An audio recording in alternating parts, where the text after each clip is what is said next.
All right, now let's click here. Let's go live here. Day 12. All right, you guys. This is going to be a little crazy, but I am now live on not just TikTok like normally, but if I did everything right,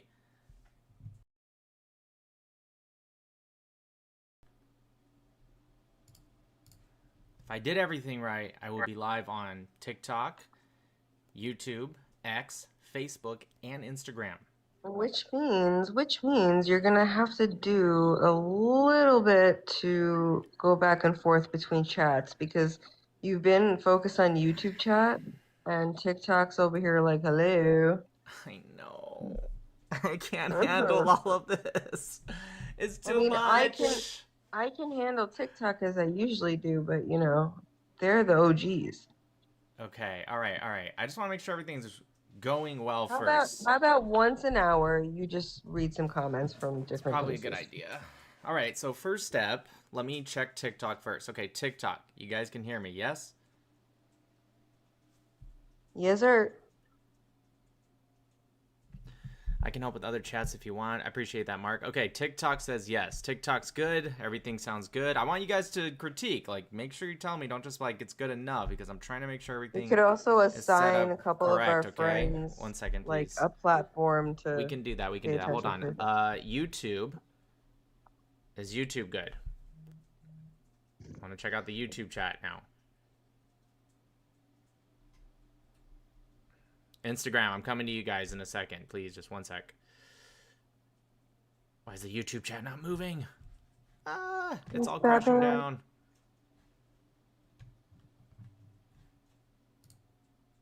Oh, there we go. Now it's moving.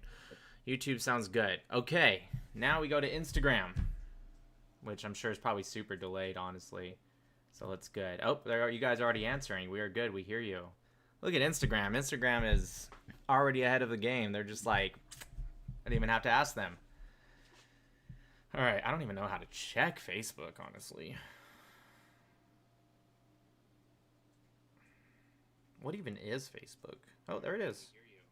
Look at Instagram. Instagram is already ahead of the game. They're just like, Facebook says yes. I didn't even have to ask them.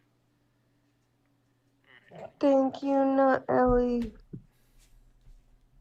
Thank you, Goldish.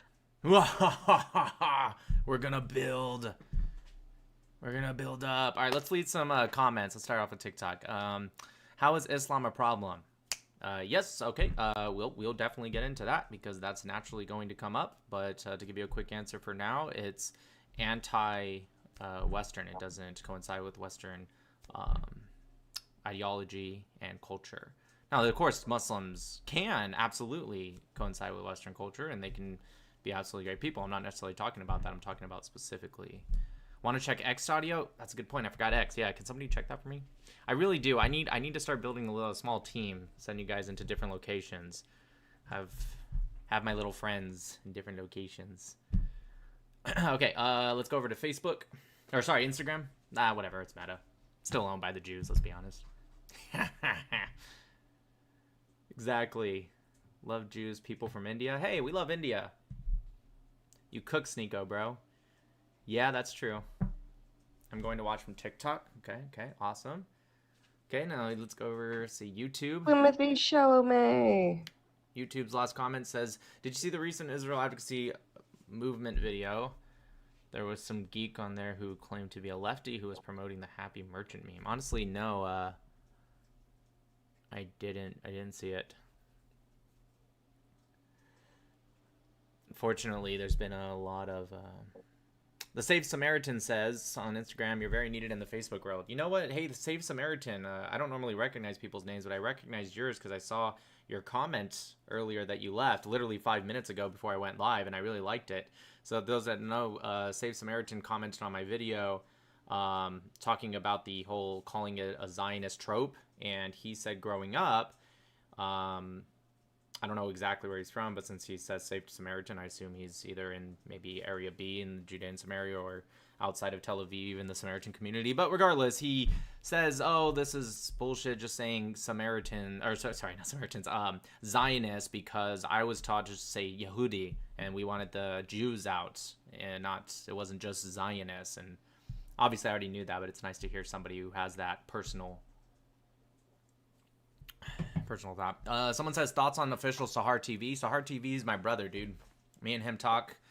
He's a busy guy. I'm a busy guy, so we try to talk more than we can. But me and him talk a lot. He's always asking me for debate tips. No, I'm just kidding. Actually, I'm not kidding. But I love you, Sahar. Sahar's great. You guys should follow Sahar TV. His YouTube videos are fantastic. Okay, so I'm gonna do my thing, you guys. If I don't get straight to like the chat, I'm sorry. I'm looking at, literally I have like a big screen right here with Streamlabs and the YouTube chat, and I have one right here for TikTok, and then I have this one, and it's got the Instagram. I'm not even looking at Facebook or X right now. So I'm sure I'll figure it out. Right now I'm just kind of doing the method of just jumping in and just figuring it out after, honestly. That's really what I'm doing. So I will try my best to, like, maybe once an hour go back and take a look at the comments, but I know you guys are here to see me just debate people and talk about geopolitics and conservatism in Israel, so we're just going to get into it, honestly. So if you guys hear a voice, it's because I'm using TikTok. Hold on one sec, all right? Just take a breath. No, you're good, bro. Anyways, so you guys might not see it. I do have this kind of little thing right here where it kind of shows the guests, but really I'm using TikTok Live Studio to get the guests. So if you guys hear the voice, I'll try to put it up on Streamlabs so you guys can see it. You guys should see right now the one at the bottom is Danielle. That's my lovely wife. And then we have another guest that I just let up who is John261. And then Jay. I know it might be a little blurry because it's just a screen capture on. It's just a way for you guys to know, because a lot of people are like, who's speaking? I don't understand. If you're on TikTok, you might understand a little bit more, but we're not there. So now that I've kind of explained it to everyone, let's get into it. Anyways, John261, let's have him go first since he was up first. Hello, what's up? Do you guys usually go on lives on this time? Yeah, usually I go lives at 8 p.m. Pacific Standard Time. Sometimes I'm a little late because I'm trying to do stuff before, so I go 8:30 p.m. And I usually go until about midnight. Sometimes I go a little longer. Sometimes I end a little earlier. I am trying my best, and I don't go live on Shabbat anymore because I obviously have a lot of Jewish followers. And so it's slightly out of respect, but also it's because I need a break sometimes. And if you're going to pick a break, why not pick Shabbat? Well, yeah, I just wanted to come up and ask that because the time zones is really not a lot of fun to stay up. But also I do want to say I support you and thank you for all you're doing. Thanks, man. I really appreciate that. Yep. Have a good one, brother. See ya. Bye-bye. J-Trades, go ahead. All right. So tell me your opinion on U.S.-Israel attacking Iran, so I don't assume anything about what you believe. Yeah, I mean, it's a vague question, so I have to give you a vague answer. I'm in support of the U.S. Doing what they need to do to weaken, hopefully you do more, but weaken the Iranian regime. And how does this weaken the Iranian regime? How does destroying their entire Navy, Air Force, their control over the Strait of Hormuz, and plus other things to come, 70% of their missile launchers, possibly more, how does that weaken a regime? Is that your question? Well, no, let me ask you this. Not the direct military, because stuff like striking their planes, that makes sense, right? What I'm saying is the actual problem, which is, like, we get rid of this regime, another regime takes over, they do the same thing, Yeah, hopefully it's a much better regime. I don't know why you. I don't know why you assume. No, I don't see what you're saying. That's a ridiculous point. This is assumption that Can I answer? I just said no. I don't understand what I'm saying or what you're saying, and you interrupted me to ask the same question. I'm literally answering. Okay. Anyways, so no, I don't understand what you're saying. It's, I think, ridiculous assumption to just automatically assume that another regime will come in and immediately do the same thing, even if. I guess somehow they did. They'd be in a much weaker position, so they'd be, at very worst, a shadow of their former self. At very best, a different regime that's actually pro-American or even semi-pro-American. And obviously, the Iranian people who've been oppressed since 1979 can actually have some control of their own country. So let me ask you this way. How do you actually mend relationships with these terrorist groups? I'm not like. Are you asking me personally how I would do it, or are you saying in general? In Like general, how? like, Oh, okay. what Well, do you think the best? go ahead. Yeah, go ahead. Okay, well, if you're going to ask me, I'm not interested in mending any relationships with Islamist regimes. I think it's really weak when a lot of our presidents do that. I don't particularly agree with it. They're terrorists. They're anti-West. I have no interest in that. But if you're asking in general, like if I was forced to, how would I do it? That's a tough one because it's just against my values. I guess I would probably undermine their outside powers to the point that they don't have the ability to hold us intellectually hostage and force us to capitulate to whatever desires they have. So I would start to undermine their outside powers and weakening their outside sources to the point that they feel that they have to capitulate instead of forcing us to capitulate. Because at some point, right, like, you know what I'm saying? No, I don't know what you're saying. You keep asking that. I don't know. Well, I mean, you're answering my question, so you must be understanding something, right? I'm disagreeing with your assessment, but sure. But I'm saying you understand what I'm saying, not agree with me. I'm saying you understand what I'm saying. I understand. Due to the degree that, I believe that, some terrorism is justified when you consider that, if you look at stuff like, us bombing Libya, us destabilizing, the Middle East, us going over there. We destabilized the Middle East? Well, America. Really? I didn't know that. How did we destabilize the Middle East? We went over there looking for weapons of mass destruction. And it was stable before, is what you're saying. What I'm saying is we went over there and leveled them. Okay, great. Let me ask the question one more time and just pretend like you are going to answer. So you're saying it was stable before? I mean, it depends on what you define as stable. Well, no, you're defining it. You're the one making the ridiculous claim. We made their situation worse. It's not what you said. You said we destabilized. I'm correct. I am saying we did not destabilize the country. That's correct. You're trying to change the goalpost because you don't know how to answer. Because I feel like you've made this kind of like Facebook comment section claim that everyone makes and nobody actually questions it. And then you came across me and I'm questioning it and I don't think you know what to say. So let's try it one more time. Are you saying... It's kind of like... I'm going to try one more time. Hold on. Are you saying we destabilized the Middle East as if it was stable before? Specifically, I think you're talking about Iraq. Yeah, correct. So when we went over in Iraq for weapons of mass destruction, keep in mind why we went over there, right? Actually, it's much deeper than that, but that's not even... That was the biggest reason. Well, actually, no. The biggest reason... Actually, that's just not true, but you're not answering my question. I'm asking you. You're just repeating... Which we can get to that in a second, but you didn't answer my question. My question was it stable before? That's yes, Nick, it was stable because, or no, Nick, it wasn't stable. Okay, let's try it one more time. I'm going to give you one more chance. Let's see if you can answer the question directly. I'm not the one that needs to define it because it is your claim. If you're asking me to help you with your own claim, that's kind of insane. I hope you agree with that. So I'll ask one more time without you interrupting, please. Was it stable before? Yeah. Yes. Okay, can you explain how it was stable when Saddam Hussein was gassing his own people and gassing the Kurds? Do you define that as stable?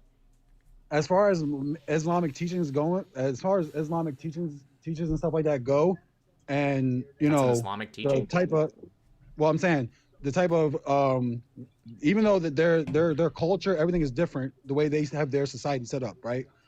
What I'm saying is we went over there.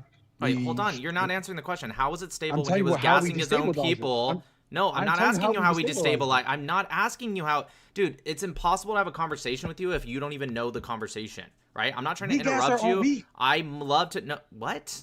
What did you say? We have the death penalty in our country. What are you talking about, bro? Wait, stop. Okay, wow. Wow, I heard you, just so you know. You said we gassed our own, and then you stopped because you realized that was a fucking stupid thing to say. I said, shut up. Shut up for a second. All right. Dude, listen. I don't like having to have this back and forth like pissing game. I'd much rather have a legitimate conversation.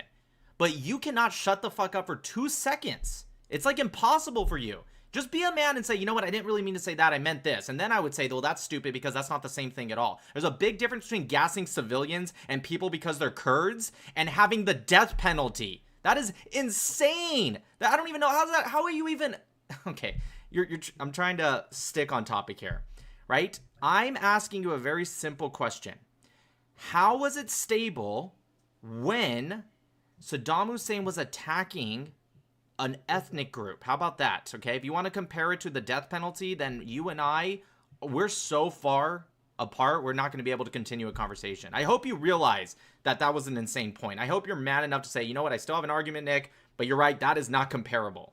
But if you can't, can you please just answer, how was it stable before? It wasn't economically stable. It wasn't socially stable. So in what way was it stable? I'm trying to lay the whole thing out, but you just cut in. I don't want the whole thing. I want the answer to the question. Nope. I want the answer to the question that I asked, and then shush. I want the answer to the question that I asked, and then we can expand to quote unquote the whole thing.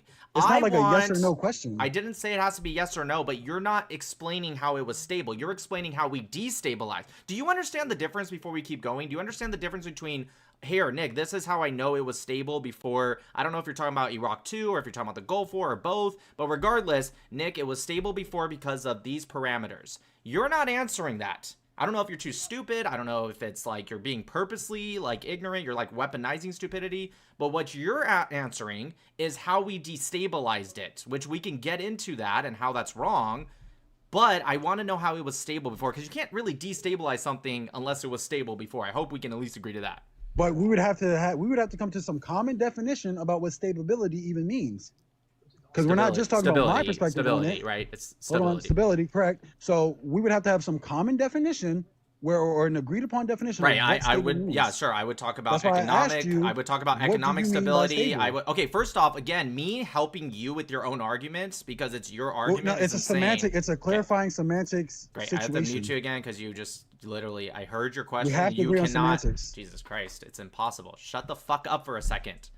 Again, it is your argument, but to tell you if I was making such a stupid argument, I guess what I would say is I would go down the aspects of economic stability with the Montevideo Conference. When you define what a nation is according to the Montevideo Conference, one of those 4 requirements is talks about economic stability with other surrounding neighbors, countries, trade, etc. Right? I would talk about that in the economic sense. I would also talk about social stability, because you can be economically stable and not necessarily social, or vice versa, or sometimes both. So if you want me to help you with your own ridiculous argument, right, that you got from some Facebook comment section, because everyone says this, we destabilize it. Let's not talk about how Islamist countries and Russia are consistently trying to destabilize the West. Look at Belarus.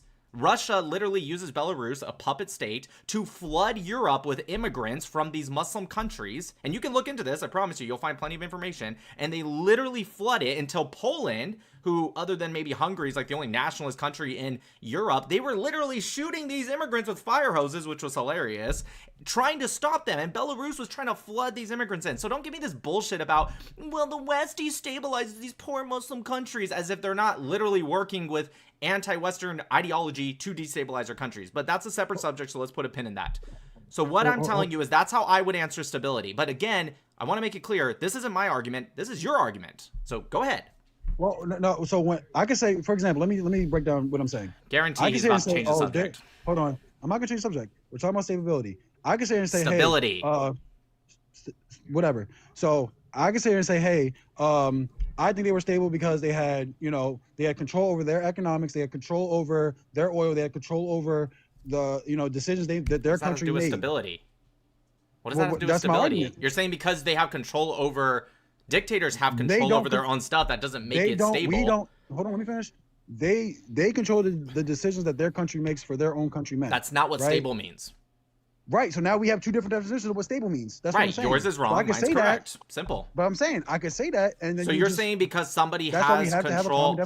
Sure. Well, no, but the difference is you're using your definition. I'm not using my definition. I'm using the definition. There's no such thing as Nick Mattel's definition. There's no such thing as Jay Trade's definition. There's just the definition. You're saying stability is just if someone on an individual level or power level of a country has control, therefore the nation's stable. Obviously, that's insane. Many countries have control. That doesn't mean it's stable. Can we agree to that? I mean, can you name for me? How about this? Can you name for me a country in the world that's not stable? Like what you would say today, or even a historical example of a destabilized country?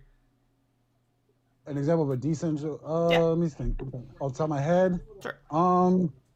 We could probably look at. Because Would you think say for the Afghanistan is most part, stable? well, the example I would use is mostly Middle Eastern countries. Okay, because the point Um, is that you said all these countries were destabilized even to this day, but most of the countries you mentioned also have control over their own country. So you actually debunked yourself, because on one hand you said these countries are destabilized because of the United States, but then you said, well, actually stability is defined as having control, and the countries you mentioned do have control. I wouldn't say it's good control, but control, and like the Taliban has a strong control. But which one is it? Did America destabilize these countries, or are they stable based off of your definition of just control? well, they control the decisions they make for their own economics, yada yada yada. I But don't when know why you America brought that did, up. I already they brought that. I already because said that. I'm telling you why I brought that up. Because Wait, America but you're went not over answering there. my question They then. put in. I'm answering the whole question, bro. What is not? How do you know what I'm about to say? Okay, what was my question? Just to make sure we're on the same page. You said you said give me an example of a Nope, decentralized that was like 5 minutes ago, brother. country. Nope. I'm going through everything you said. You No, said, I don't give want me an everything. example What of a was my decentralized question? country. I ain't gonna lie, I forgot the question. But Yeah, exactly. So like I said, you're not because I was talking, because you're you not made answering me my lose my train of question. thought. All right, so I'm gonna ask the No, you made question me one lose more my train of time. thought. No, you forgot because you don't know the question. So I'm gonna ask You it one cut more me off time. and go ahead. So you can't remember what I asked 30 seconds ago. Got it. Okay, so I'll ask it one more time. So on one hand, I'm gonna go slow this time for you. On one hand, you You're so said that a condescending. country. Correct. I think you're an idiot. So I'm You're condescending weird. to you. Okay, great. Anyways, back to what I was trying to say. On one hand, you said these countries are, in the current tense right now, they are destabilized due to the United States. And then when we came to an agreement of what stability means, you right here, you're saying stable means if you have control of your own country, whether regardless of what you're doing, as long as you have that control. So you said these countries are destabilized. And then you immediately said, but if they have control, they are stable. So the countries we are talking about, specifically Iraq and Afghanistan, they do have control. So I'm asking you, how can you say they're destabilized because of the United States, and then by your own definition admit that they're actually stable because they have control? So the argument was America went in and Still being destabilized rid them, of. and then at some point after that, they regained control of their country. So they're no longer destabilized?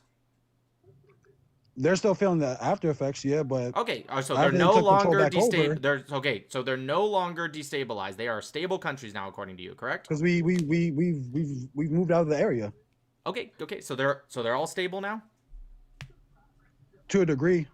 What do you mean to a degree? Is there okay? So what is it, like 90%? I don't think that our you... influence is at 100%. I don't believe our influence is at 100% out of the Middle East. Let's put it that way. CIA type stuff.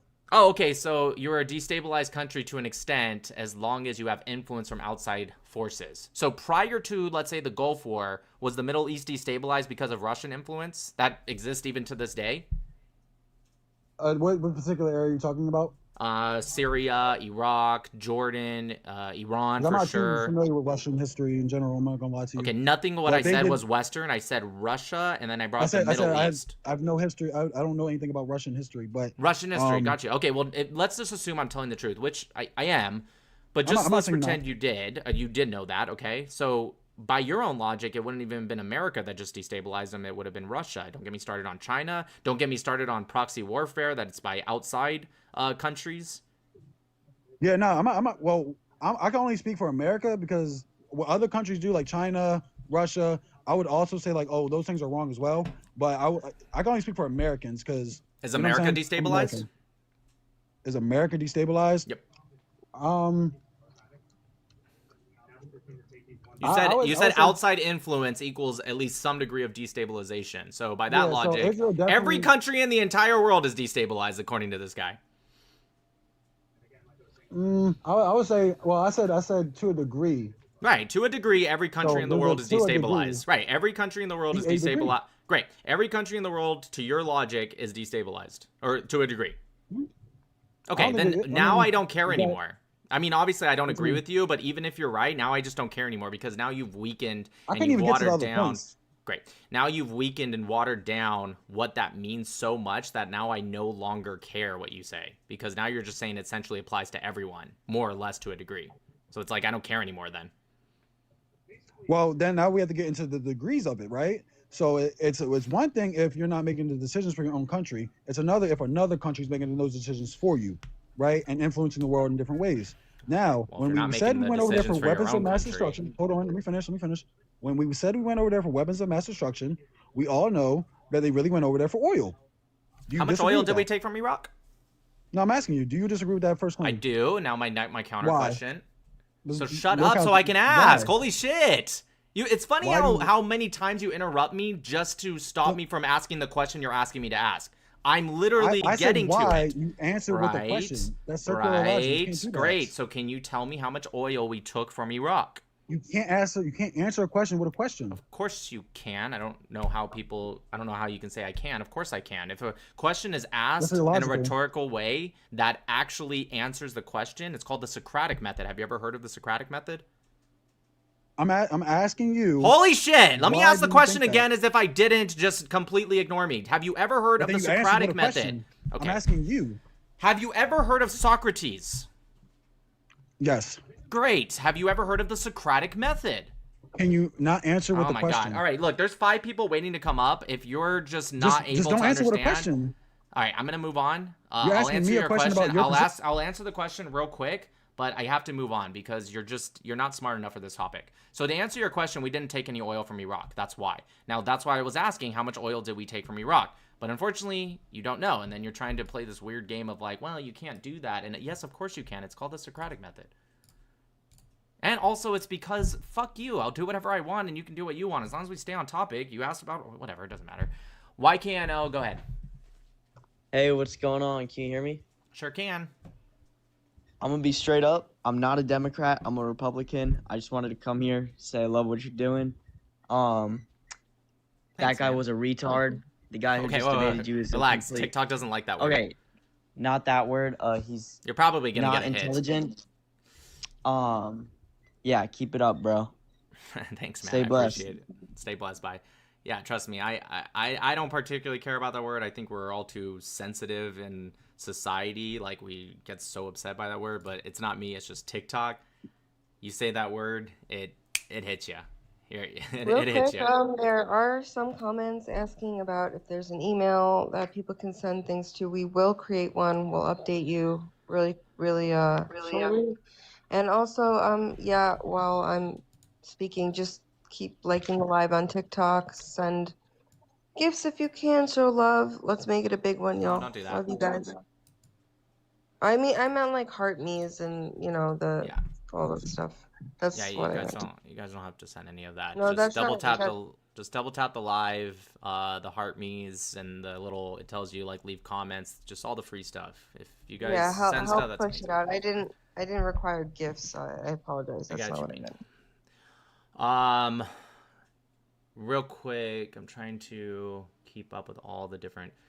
Yeah, for those in YouTube asking like about Twitch, that's probably the next one I'll probably go on. I'm using Streamlabs to multi-stream, and I have been using it for the past few days, but I've only been on YouTube and X on top of TikTok, and it's worked pretty well. So today's the first day I added Instagram and Facebook on top of it. I think Twitch will be smart too. For those asking how can I talk, it's tough because right now I'm only bringing people up on TikTok because TikTok has a platform that allows people to request and come up. So really that's who I'm talking to right now. And you guys don't see it on Instagram or anyone that's off of TikTok. You won't see it, but above my head I have USA, Israel attacks Iran, MAGA, Rubio 2028, Israel is our greatest allies, 2 big problems for the world is leftism and Islam, and Democrats pro-Pally's request. So the reason I have it up there is because that's where people are requesting. So if you guys have a TikTok, my name is Nick Matau Live on TikTok, right? If you type in my name, Nick Matau, like it's one word, also one word, live, you will find me and you can request from there. However, I have considered in the future to start like a kind of a eCam channel or something to where I can put maybe the link up to where people can like kind of sort of call in, and I'm gonna work on it. Okay, it's a work in progress. Those asking what is my Instagram, I'm pretty sure is just Nick Matau, or no, it's Nick _Matau. But honestly, if you type in Nick Matau, you'll find me on any platform. If you type in Nick Matau, spelled M as in Mike, ATAU, you will find me. Let's see. Thank you for what I'm reading the Instagram comments. Thank you for what you do to Sneeko. Yep, no problem. Sneeko is not having a good week. I'm going to be real with you. Sneeko's not having a good week. After I destroyed him, I guess Andrew Tate immediately started going after him. Not having a good week, but whatever. He brought it upon himself. Thank you for the super chat. Yes, Mike. Nick, please talk more about supporting the Kurds. Yeah, absolutely. I love the Kurds. The Kurds have been screwed over by a lot, honestly. Honestly, even by the United States. I hate to say it, but it's true. The Kurds have sided with the United States and have fought with us, and for the past over 100 years now, the Treaty of Sabra, I believe it was called, where we literally promised to give them a state, and then 3 years later, we gave at least the part that they have today to Turkey, and the Kurds have just, they've been supporting us the entire time. So, yeah, love the Kurds. Am I necessarily in favor of splitting up all these countries? Because those that don't know, Kurdistan would be, I know it's kind of blurry. Well, you guys can't even see it on the 9x16 anyways, but it would be pretty much parts of Iran, Iraq, Syria, and Turkey. Am I necessarily in favor of like trying to split up all these countries? Not necessarily, but I absolutely am in favor still of the Kurds having a place because they are a very persecuted group. Okay, Noah, go ahead. Hey Nick. So I just want to say real quick, I agree with most of what you say up here, but I just had to deal with is a pro-Palestine like severe radical, and it was very frustrating because I didn't know how to exactly like defend Israel to them, and I kind of want to just like give you a kind of couple things that they were saying and see if like you can give me an understanding of what they're saying and how to kind of to debunk what they said. Sure. If you don't mind, is that okay? Yeah, for sure. All right, thank you, Nick. So one of the things they were saying was like, they like, in the Constitution, in the Israeli Constitution, that like, or at least that the idea, or that Israel's, so like Israel was, the Jewish people were placed in Israel to displace Palestine. And in the Constitution, it was like. Okay, so Israel doesn't have a constitution, so just right off the bat, it doesn't make any sense. Yeah, Israel doesn't even have a constitution. Right. Okay. So I don't really know what he's talking about. I'm trying to, I try to let you go a little bit because I mean, maybe he's just saying constitution, but he meant something else. But if he definitely used the word constitution, Israel doesn't have one. So maybe he's talking about the nation state laws. Perhaps, yeah, it's probably it. Okay, what did he say to you? And I can maybe guess. It was like how like the IDF. Is to protect their own over any like other nations like civilian or like any other like and it wasn't okay. Like it was like I got you themselves over like okay. So the way to answer that, and this is something I talked a lot about when I did kind of like my review on the Sneeko debate, there are way too many, and I'm not trying to harp on you, it's not just you, because there's too many pro-Israelis, and I get it. The Jewish people are attacked so much that there are so many pro-Israelis who are trying so hard to be on defensive mode. If anyone came up to me and said that, don't worry about what the answer is to that. Assuming, let's say they're telling the truth. I'm not really sure what they're talking about. But let's say there's some document that says, oh, the IDF's job is to protect their own people more than others. Just go, yeah, no shit. What's wrong with that? America's job is to protect Americans more than any other countries.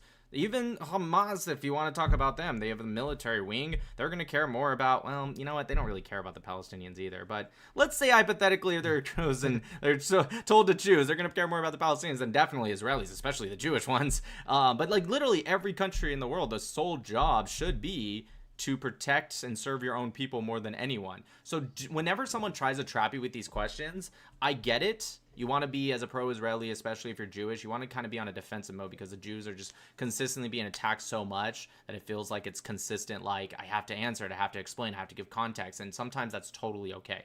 Sometimes it's about flipping it back on them, saying, fuck you, this is actually what it is, and that's a good thing.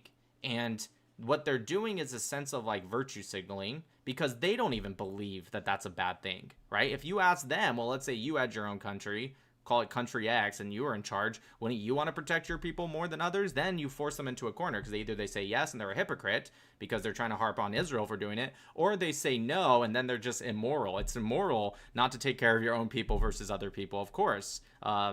Israel gave up 1,027 terrorists to get back Gilad Shalit. And it's like,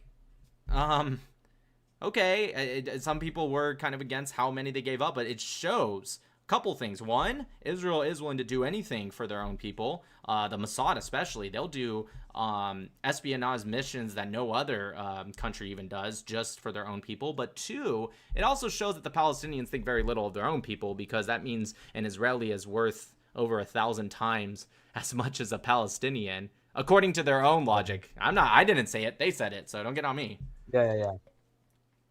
And then I guess another question I have, yeah, as a pro like Israel, like I'm not actually Jewish or anything, but as pro Israel, like there is a lot of hate from like both sides of the political spectrum, as you probably know, like Nick Fuentes people, or pro Palestine, like far leftists, but like, and when they also bring up like, because I'm in high school, so a lot of them are like, I'm still 18, don't worry, but a lot of them I bring up like, as high schoolers bring up like Epstein and his connection to Israel, and like the fundings for to Epstein from Israel is like, what's your like thoughts on that? Well, first off, I don't think there's anything that talks about funding from Epstein to Israel specifically, but yes, there were connections he had with, for example, people like Ehud Barak, just as much as he had connections with American leadership, Russian leadership, Arab Muslim leadership. He worked with Arab Muslim, not just leadership, CEOs of major companies in specific Arab countries to get the cloth of the Kaaba sent to him, 3 pieces of cloth. I think it's ridiculous to say he had nothing to do with Israel at all. I mean, the Israeli government's ridiculous to say, but Israelis, yeah, of course he did. He also had connections with Americans. He also had connections with, like I said, Arabs, Russians, European powers. It talked about Robert Maxwell, how he, quote unquote, according to this book, regardless if it's true or not, that Robert Maxwell betrayed the Mossad. And again, I think the book's ridiculous, and I think all of it's ridiculous. I'm just saying, throwing their own standard back at them. And he actually started working with the Kremlin and European powers. So what these anti-Israel, really anti-Semitic people do is, instead of just having the reasonable take, right, not to get too defensive about Israel, but just having the reasonable take that this guy was a powerful guy that had friends with a lot of powerful people, and you're just hyper-focusing on Israel because really you just want to hyper-focus on Jews, that's the more reasonable take. What's ridiculous is people who, by the way, nobody has read all of the Epstein files. I think the ones that have been released, like 4 million or 5 million pages, nobody's released it. You know what people do is, people with an agenda, let's say it's anti-Israel, they take these, they run it through AI systems, and they go, find me everything that says Jews and Goy and Israel and blah, blah, blah. And then they post it onto their X and their Reddit pages, and then people like whoever you're talking to or whoever you're listening to, they see this, and then they go, oh, look at this. I looked into the Epstein files because I was debating Sneeko about it because he kept trying to deflect to it, and then at the end, his own source ended up proving him wrong. People started sending me a lot more stuff after they watched my debate with Sneeko. And there's also in the Epstein files how it talked about Israel was the first country to actually call Epstein out. And they were, way before anyone did, way before he even went to jail the first time, they started looking into some weird stuff.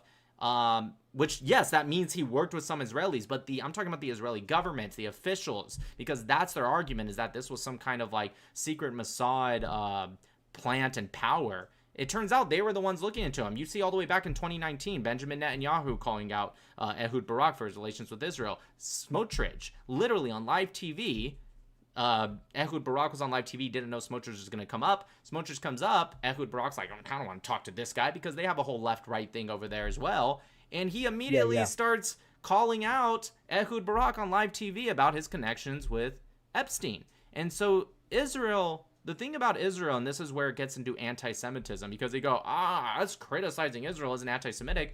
Of course it's not. What's anti-Semitic is when you focus and criticize Israel when you see the exact same stuff everywhere else and you just ignore it. It's not always about criticizing Israel. Of course not. You can criticize, dude, Israelis criticize Israel more than anyone. What it is when you have this weird double or singular standard against Israel that you don't hold to anyone else. Of course that's anti-Semitic. It would be also equally, it'd be racist if, let's say, you just consistently focused on black people or white people or whatever, right? And you just hyper-focus on them and ignore that the exact same happens at worse levels with something else. I have like 2 more questions. One of them is very quick. All right, make them quick because I got 4 people waiting to come up. Okay. All right, yeah, sorry. Okay, so the next one is what does goy mean? Goy means literally nation, right? In the Bible, the Hebrew Bible, in the book of Genesis, it actually calls Jews goy, Israel. It means, they call them goy gadol, the great nation, right? But the word literally means nation. Colloquially, it means non-Jew. It's colloquially used to mean non-Jew, but I'm saying in the literal sense it's nation because God made a lot of nations, Israel being one of them. But yeah, it can be used to be non-Jew, and guess what? It can be used, most of the time it's used literally just in a neutral way, just non-Jew, just like every other group of people have words for non-whatever they are. When I was in Hawaii, I was called a haole, means essentially non-native, right? It definitely wasn't used derogatory. Could it be? Of course it could. Could goy be used as a derogatory term? Yeah, of course it could. Muslims say kafir. They, other ethnic groups say, there's a lot of words for it. It's a word that literally means nation. It can be used as a derogatory way, but again, it's disingenuous because a lot of these white supremacists, I'm right wing, obviously, and I cannot stand these woke right. I don't trust them. I don't want anything to do with them, and I think every right wing person should call out these woke right, alt right, whatever you want. I don't care, whatever you want to call these racist, anti-Semitic people. And the reason is because I see some people on the right coming out saying, look, I don't like what they say either. I support the Jews, but, we can't isolate them because, we may need them. Fuck that, okay? I want the party that I'm with. I'm not necessarily a Republican, but so maybe party's not the right word. But the side that I'm on, I want my side to be standing with morality. Even if it means maybe we might lose some popularity from some fringe group. Okay! I also, I think everyone agrees with that. Can we stand with morality more? Would you say if there was a group of pedophiles, right, and they all voted for your party, right, left doesn't matter, right, are you saying, well, I don't like pedophiles, but I don't want to lose their vote, they might be important for the movement. Room for that shit. Right, you call it out and you isolate them from your movement. So if you can do, and by the way, most people will be like, of course, Nick, of course, I wouldn't, you isolate pedophiles. Okay, so can we do that with Nazis too? I don't understand. Can we do that with Nazis? If someone's a Nazi, can we equally say, yeah, maybe they might vote for us, maybe they might not? I don't know. Nick Fuentes is telling his followers to vote for Democrats, but let's say hypothetically. Well, they went so far right, they're back on the left. Right. So what? It's not really much different. Let's isolate these immoral ideologies. I think that's the right answer. Sorry for the ramble, but anyways. Sorry all about my voice. I have a cold. You probably want me out of here, so you can drop me if you want. All right, brother. But yeah, thank you. It was cool talking with you, dude. Have a good one. Yeah, sorry, I have now 7 people requesting. You guys, I'm gonna have to try to get across a little faster. So. Like in live. Also, another announcement. We love you guys, the Zionists, obviously. For the most part, we're going to try and do opposition. Yo, you got to fix that background noise, America. Sorry, for the most part, we're trying to do opposition. I don't have any background. So if you're like a Zionist or pro-Israel and you have some things to say, we'll just make it quick and move on to the things people want to see. Okay. And thank you, Reno, for saying that. Thanks, brother. Okay, America, go ahead. Yeah, Nick, is it really America first to you or Israel first? Okay, yes, dude, I served this country for 12 years. Yes, it's America first. What is your actual question? Because that's just a. Why are you wearing the Palestinian map on your neck? It's not the Palestinian map. Dude, do you have actual questions? Because there's 7 people waiting, and you know the answers to these already. No, I said actual. Listen, okay, don't interrupt me either. Shut the fuck up. Don't interrupt me when you just asked me a question, okay? I said, do you have actual questions? Because you know what I'm going to say, All right, so let's just skip the like introduction questions. This is obviously not Palestine. First off, even if you're pro-Palestinian, it has the Golan Heights on it. So it doesn't even make sense to call it Palestine because Palestine has nothing to do with the Golan Heights. And unless you guys are trying to expand your bullshit ideology to the Golan Heights as well, that's part of Israel. So get over that. But even if you don't think it's part of Israel, you would say it's Syria, not Palestine. So it doesn't even make sense to call it Palestine. But nonetheless, you know I don't think it's Palestine. You're being a hypocrite. I'm obviously... That's what it is. Oh my God. All right, I'm going to give you one more chance. I'm going to be a little bit lenient with you. Stop interrupting. So obviously I think it's Israel. You're fucking saying 100 fucking words in a minute. Fuck up, dude. Holy shit. Anyways, it's obviously, I think it's Israel. You think it's Palestine. I got that. That's the whole reason we're debating. So just get straight into it, you guys. I don't have time for these like weird like introduction. Like, do you think it's like, dude, if you think you're going to beat me in a debate by starting with these stupid little questions that you ask like first level people that have been debating this for 5 minutes, come on, dude. Just get past it. Anyways, Straya, is that how you say it? Yeah. How are you doing? Australia. That guy was funny. It was crazy. So that was stupid, man. So I'm actually interested at the moment in your thoughts about how these guys who are seemingly uneducated but highly opinionated on the topic of anything to do with Jews have become so popular. Like Sneeko was such an obvious example of somebody who was way out of his depth but definitely had opinions. Myron Gaines, it's not his real name, is exactly the same. Bilzerian is exactly the same. Yeah. And what's really interesting as well is they're all dating coaches. Like, they're not, these guys, like, they are, man. Like, they're actually, this is actually what they do on the side. They're monstrously wealthy because they're selling, you know, male ideology of some kind, and they're just dating coaches. Like, what are your thoughts on this? Well, one sec, I'm just doing something real quick. Yeah, so, good question. Well, I would say it's obvious that there's a sense of grift to it, right? It's very, popular, and popularity equals money, unfortunately, in these social media groups. And so obviously a part of it is that. Obviously that popularity is dying down a little bit because, you know, people have kind of moved on a little bit from the Israel-Palestine stuff. Not a lot. Obviously, there's still a big one out there. So for anyone's like, what are you talking about, Nick? They're still getting hundreds of thousands to millions of views. No, you're right. I'm just saying, like, literally, like, November 2023, even throughout 2024, it was tens of millions to, I even saw some at close to 100 million plus views. But to answer your question, look, I'm starting to more and more realize it's a little weird. And I'm not one of these, because obviously after the Sneeko debate, I got reached out to by a lot of people, and it's kind of, it's a little overwhelming, but a part of me is kind of like, okay, they tell me certain things, and maybe this isn't supposed to be out in the public, but I'm also not going to be this, like, weird, I don't really care if I piss off people, especially if they're on the other side, they're anti-Semite, so I'm just kind of laying it out. I did it on X today. There was, this guy who was like, hey, we saw your Sneeko debate. We'd like you to debate Kenny Ko or Jake Shields. I don't know Kenny Ko that much, but I do know Jake Shields. And I'm like, look, I think they're both dumb, and they're no match for me, so can I do a 2 versus 1? Them 2 versus me. I thought they would say no, but they were like, oh, that sounds great. Or by they, I mean the guy that does the podcast. And then he comes back, and he's like, okay, Jake Shields said no. And I'm like, no to a 2v1 or just no in general? He's like, he said no in general, which makes sense. He saw me destroy his little friend, Sneeko, and so now he's like not wanting to debate at all, which is funny because this guy consistently puts on his X, I'll debate anyone, and he challenged my good friend Moderate, and he's challenged other people, and it's like really weird.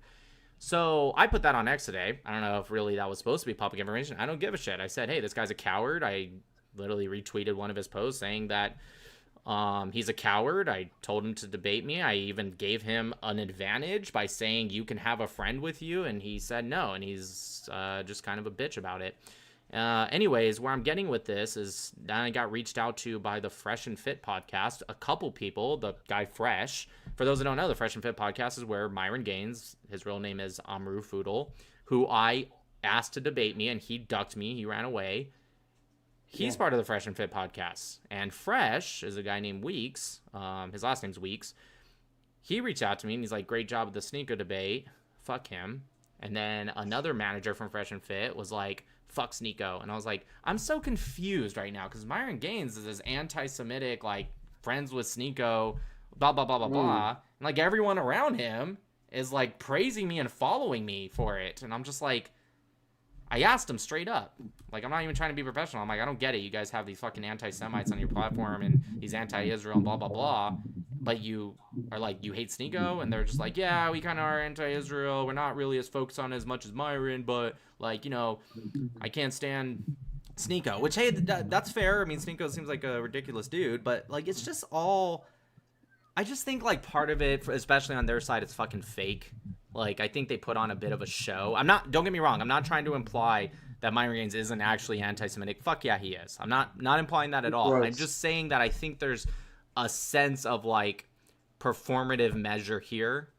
And they're, like, following these people. Andrew Tate's coming out and attacking Sneeko. And he's saying how he has, like, Israeli tech teams and stuff. And it's, like, it's confusing. Like, Andrew Tate also says all this anti-Semitic shit. But then he comes out and he's just kind of like, anti-Semitism is awful and a mind virus and a lot. And by the way, everything he said was true in that statement. He was just like, a lot of people who are angry and are failing at life, they want to blame the Jews. And I'm just kind of like what is happening? I don't get you guys. And I don't play that fake shit. I'm just here. These are my beliefs. I'm very unapologetic about my beliefs. Even if you're pro-Israeli, there's some pro-Israelis that don't agree with me. I'm pro-one-state solution. I believe it should all be Israel. Obviously, there should be a strategy there. I don't believe... I mean, I'll get into it the more you guys watch me. The point is that I'm very unapologetic with my beliefs, and I don't play this whole, like, performative fake stuff. If somebody were to tell me, like, hey, we think you should, like, maybe say this kind of thing, I will if I agree with it, but I'll tell you no if I don't. Yeah, I do wonder if their profits are taking a bit of a hit recently, and that is the cause of backing off this rhetoric a little bit.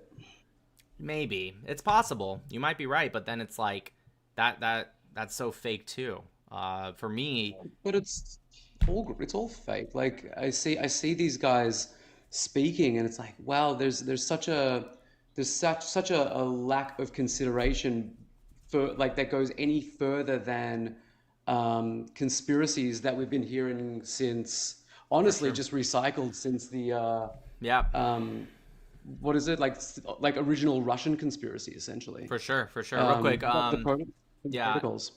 No, I agree with you. But just real quick, thank you on YouTube for the super chat. Yosemite said we need to see Nick Mattel debate Tucker Carlson. I'd love to. And for those asking, He won't touch you. For those asking, yes, I would absolutely debate Myron Gaines. Of course, I would. Yeah. Kind of messed up. And then lastly, a statement.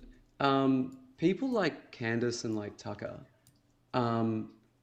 it's gotten to the point now where I think it's a mental health condition rather than a grift. Like it just seems bipolar.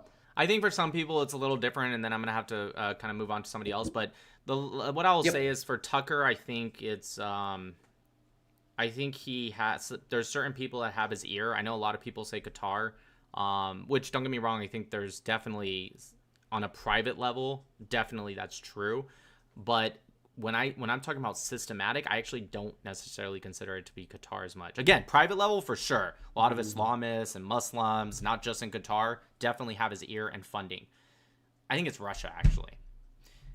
I'm not going to say how I know that, but what I will say is, mark my words, there's something there.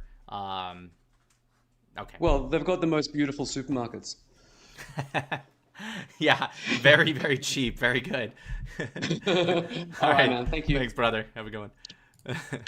Yes, those asking, I would definitely debate Candace Owens. And I'll actually point this out now. Maybe I should retry, because now at least I am a little bit bigger. I offered a while ago to debate Candace Owens, and I knew someone who had her number, and I know she saw it, and fortunately she said no. But that would be great. And for like a couple weeks when I was posting videos after I know she got the text, she was watching my platform, because on Instagram it tells you who sees your stories, and every single time made a video on her name, Candace Owens with the check mark, is every fucking time. So I'm like, come on, debate me. But she doesn't debate, so like, why would she talk to you? Like, it's not. She doesn't do that. Yeah, you're right. Okay, you guys. If you're pro-Israeli, I love you guys and everything. I will bring you up real quick, but I have to go a little bit quicker because I am obviously looking for opposition. Not trying to slight you guys, but I'm trying to bring up some pro-Palestinians, get them a voice and all that too. Okay, or Democrats, I guess. Jason, I'm assuming you're pro-Palestinian. I think that's a Palestinian flag, right? I'm falling victim to what exactly you just said. That's a Cold War propaganda postage stamp about Palestine and the Arabs. I just had a really quick question for you. Sure, go ahead. It gets them too. Don't worry. I sneak onto their panels with that stuff. So I was gonna say that more recently, more towards October 7th, so earlier on, I see that the Palestinians were trying to kind of slide their Jew hatred or kind of hide it behind the humanitarian lens, quote unquote, the children, the woman, all this nonsense. Then there's been a shift. It felt like it's been within the last year of them now trying to go for the righties and, kind of swindling that message through, oh, America first, we should be, we should separate ourselves. So my question is, when did you think that that change occurred of them switching up the message? I thought it's because they kind of already attained the left and they don't ask much questions, so it was pretty easy. And then they started now targeting the right with figures like Tucker Carlson and now this America First message. Yeah, so it all comes from Operation SIG type momentum and strategy. Operation SIG, for those that don't know, you guys can just look it up on your own time. But essentially, to keep it short, there's a guy named Jan Pacepa. He was the biggest defector in the USSR that actually talks about this. And Operation SIG was a USSR disinformation campaign against the state of Israel, really to attack the West, specifically America, but through Israel. And the way it worked was they first started to, self-admittedly, they wanted to increase anti-Semitism in the Arab world and then spread it out to the colleges in the Western world. So they would translate the Protocols of the Elders of Zion book, which is the most ridiculous freaking book in history that literally was just, it was a plagiarized book where they just took one word, switched it to Jews, printed it, and sent it out. Anyways, they translated to Arabic and sent it throughout the Arabic world, Mein Kampf, stuff like that. And then once that was accomplished, they started putting funding into a lot of these Arab militaries training and also their universities, Western universities. They started training Yasser Arafat, who was a KGB agent. Same thing with Mahmoud Abbas. By the way, you guys, this is not conspiracy. Just go look up Operation SIG. I promise you, you'll find it. And I'm sure a lot of you already know about it. And so then they would train them. And they said specifically, and this is to answer your question, stop saying jihadism. Stop with that, like, Islamist bullshit, right? Like, still, you can say that in Arabic, but when you speak to the West, when you speak to the international community, you speak to the international bodies like the United Nations, start saying things like, and tell me if this sounds familiar, start saying you're fighting for human rights. Say you're in an open air prison, right? Literally, these words come from Operation SIG. Fun fact, Stalin was actually the guy that coined the term disinformation. Difference between disinformation and misinformation. Disinformation is like a purposeful misinformation. You're strategically putting it out there. So they started saying to use these words when talking to the West. They started infiltrating our university systems. Who does that sound like today? Sounds like Qatar. Same exact strategy, just a different people. It's no longer Russia, it's Qatar, which of course they work with Russia. I'm not absolving Russia at all. I'm just saying it's a different face in the literal sense. Apartheid, the idea of calling it an apartheid, that also came from Operation SIG. Notice how they didn't call it an apartheid at all after the 6-Day War when they started taking control. Well, not started. They pushed Jordan out of Judea and Samaria. They take control. They start building quote-unquote settlements. I don't call them settlements. I just call them neighborhoods where Jews live. But sure, you want to call them settlements, whatever. You can call them settlements. Anyways, they didn't call it an apartheid then. They didn't call it an apartheid in the 70s. They didn't call it an apartheid in the 80s. Other than maybe a few like nothingburgs. They didn't really call it in the 90s. Maybe a little bit in the late 90s. They started really heavily in the 2000s. How come they didn't call it an apartheid until the actual apartheid in South Africa was gone?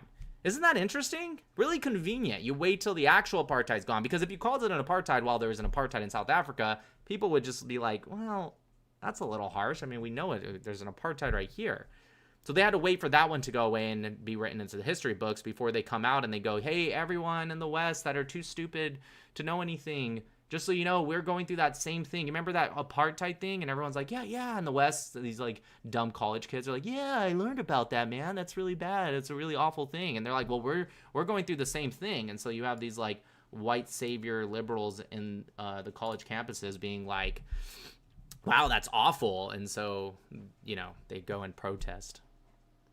Yeah, I mean, you're 100% right about Yasser Arafat. I mean, if you look at every single video of him in front of a council with a bunch of countries in front of him, wow, he's a very peaceful guy. He's a peaceful bird, very quiet, very humble. Seems like, you know, he's asking, wow, we need to bring back money for, you know, to make peace and you know, all useful means. And then when he goes back to his quote unquote Palestine, it's all jihad. Let's go do some crazy stuff.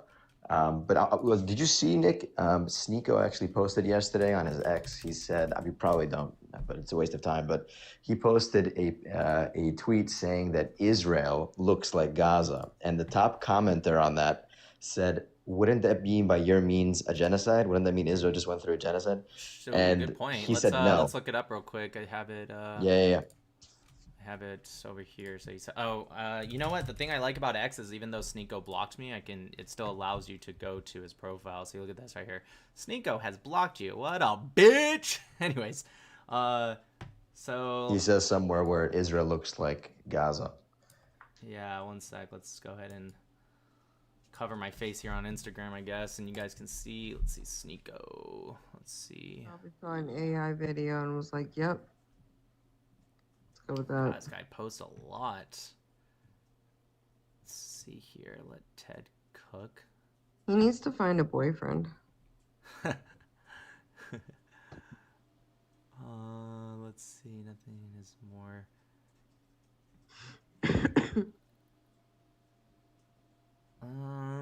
Let's see. Sure, he did. He just posts a lot, doesn't he? It was within the last few days.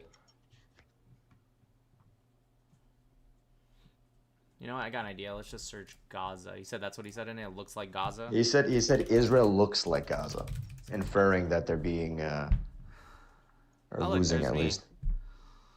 I can't believe he actually posted it. That's insane. He's just getting flamed in the comment section. It's so hilarious. But anyways, that's not the point. Let's go past it.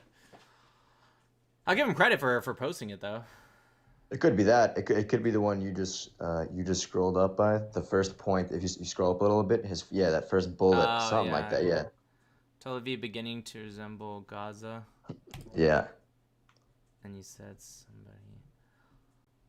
Look, people everyone was trolling him in the comments. But I'm actually surprised that his location of his where he posts these X posts is in America, because like the bigger Palestinian posters or like the creators on X, none of them are based in America.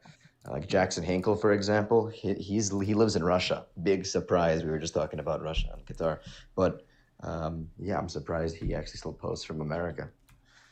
That's a good point, honestly. Yeah. Hold on, let me. Actually, I want to see this. You guys don't follow Milk Bar, you should. This guy's great. I could talk about the Sabbath. It says Candace Owens is now selling merch mocking Charlie Kirk's love of the Sabbath.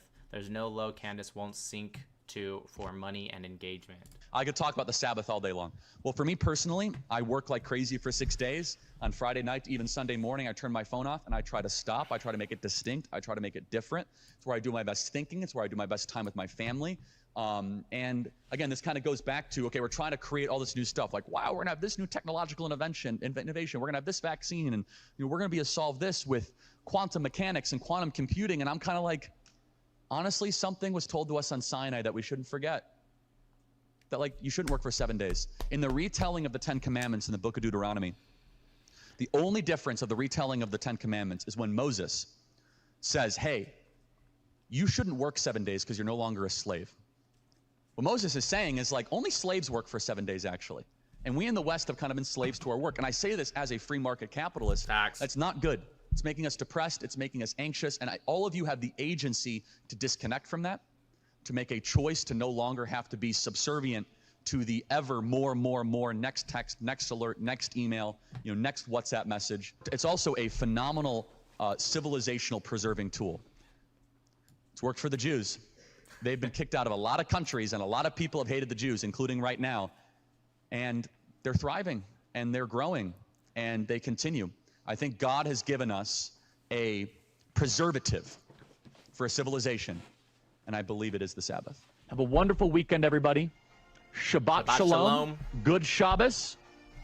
Turn off your phone. Enjoy your family. I also want to say to you guys who want to support us, you can support us. There's new merch available on the website.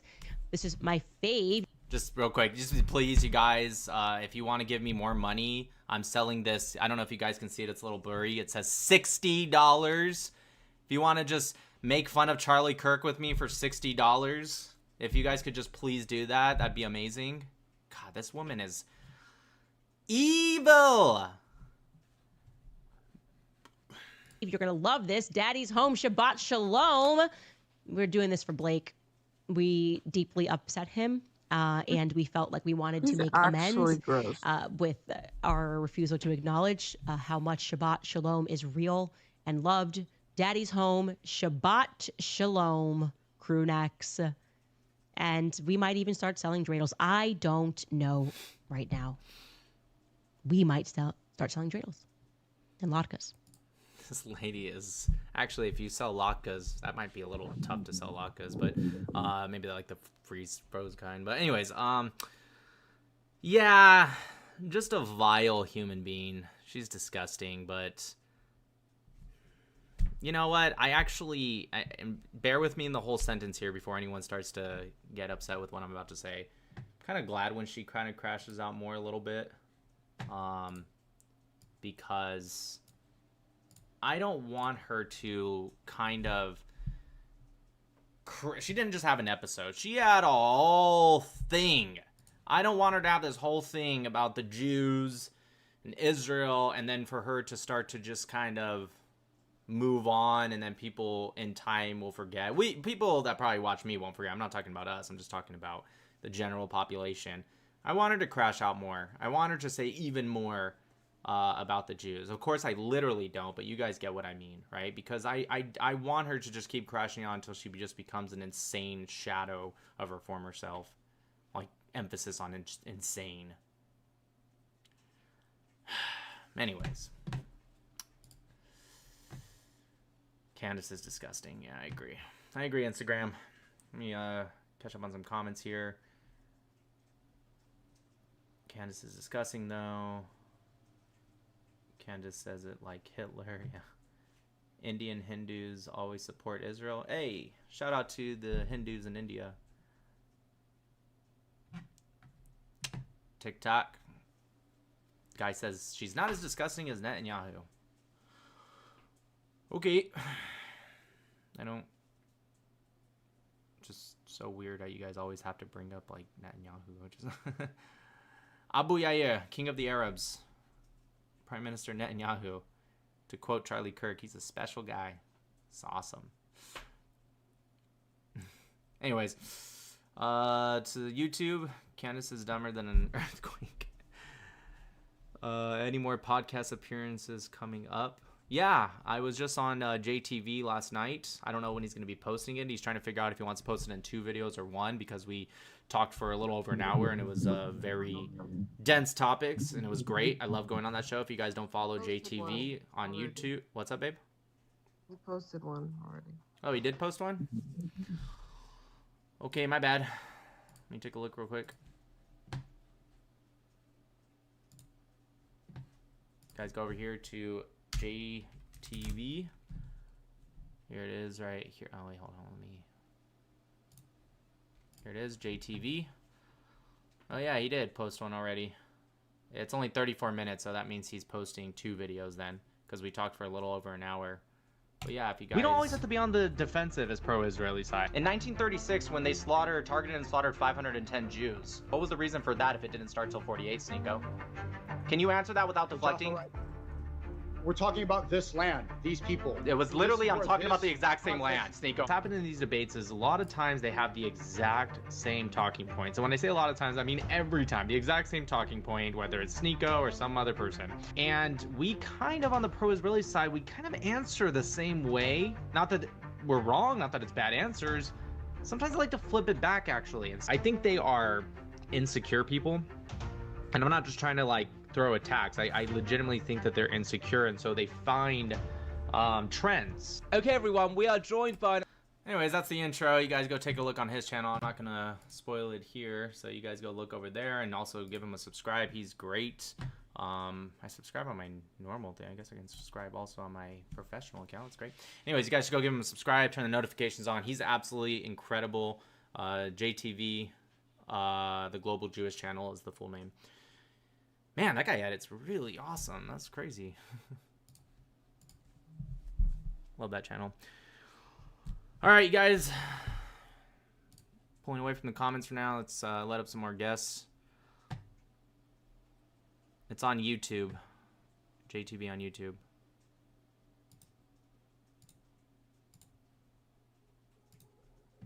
DNA, go ahead. Okay, so I have a two questions. Number one, Ben Gavir. There is news that he is unalived, and number two, BBS said he got in a car accident. So which one is it on your end? First question.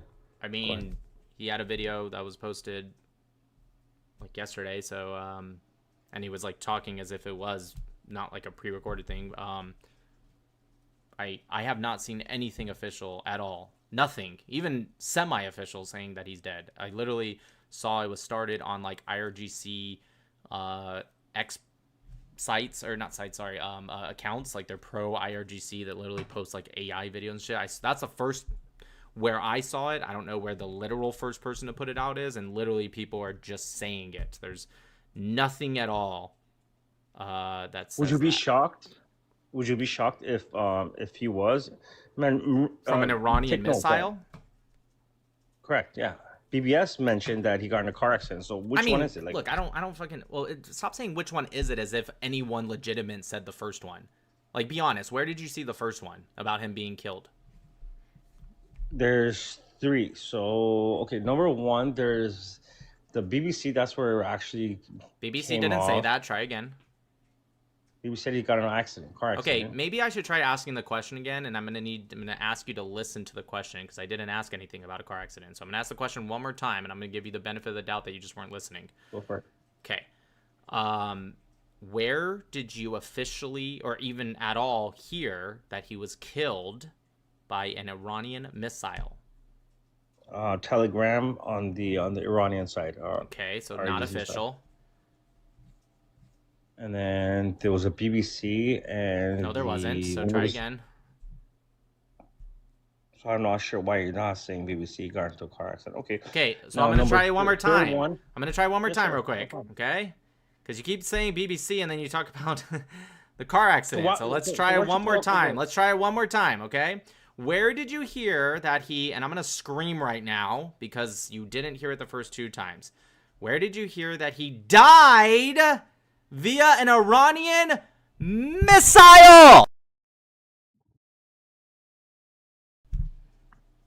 It was on the Iranian RGC network, number Okay, one. Number great, two, not official. I pulled it up.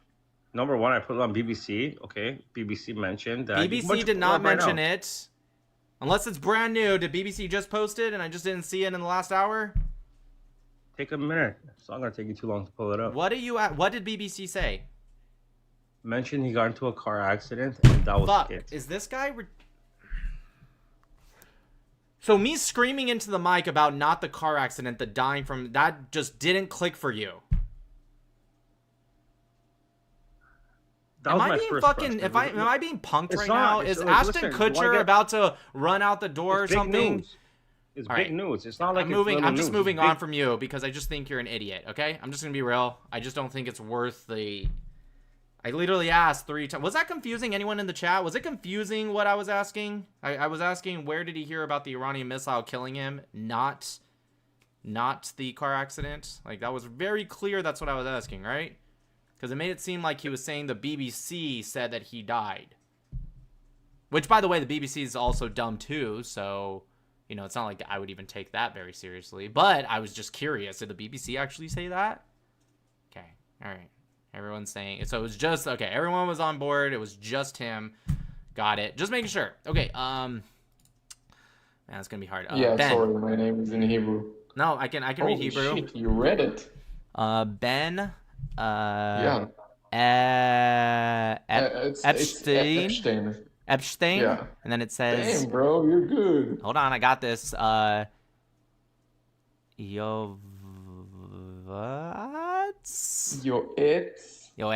Damn it. I'm not that good. You're good.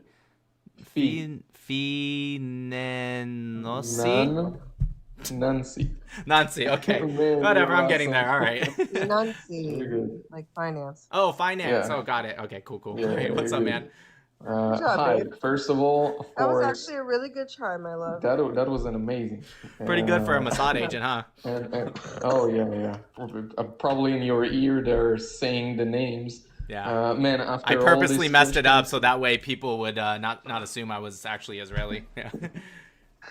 After all these questions, I know how you still have the capacity to move on. I salute you only for this, which is like amazing that you can uphold against everybody. But I do have a question. Yeah. First of all, of course, I fucking love you, and every fucking Israeli love you, man. I think it's obvious. Everybody in the chat here go crazy for you. Every Hebrew name I see.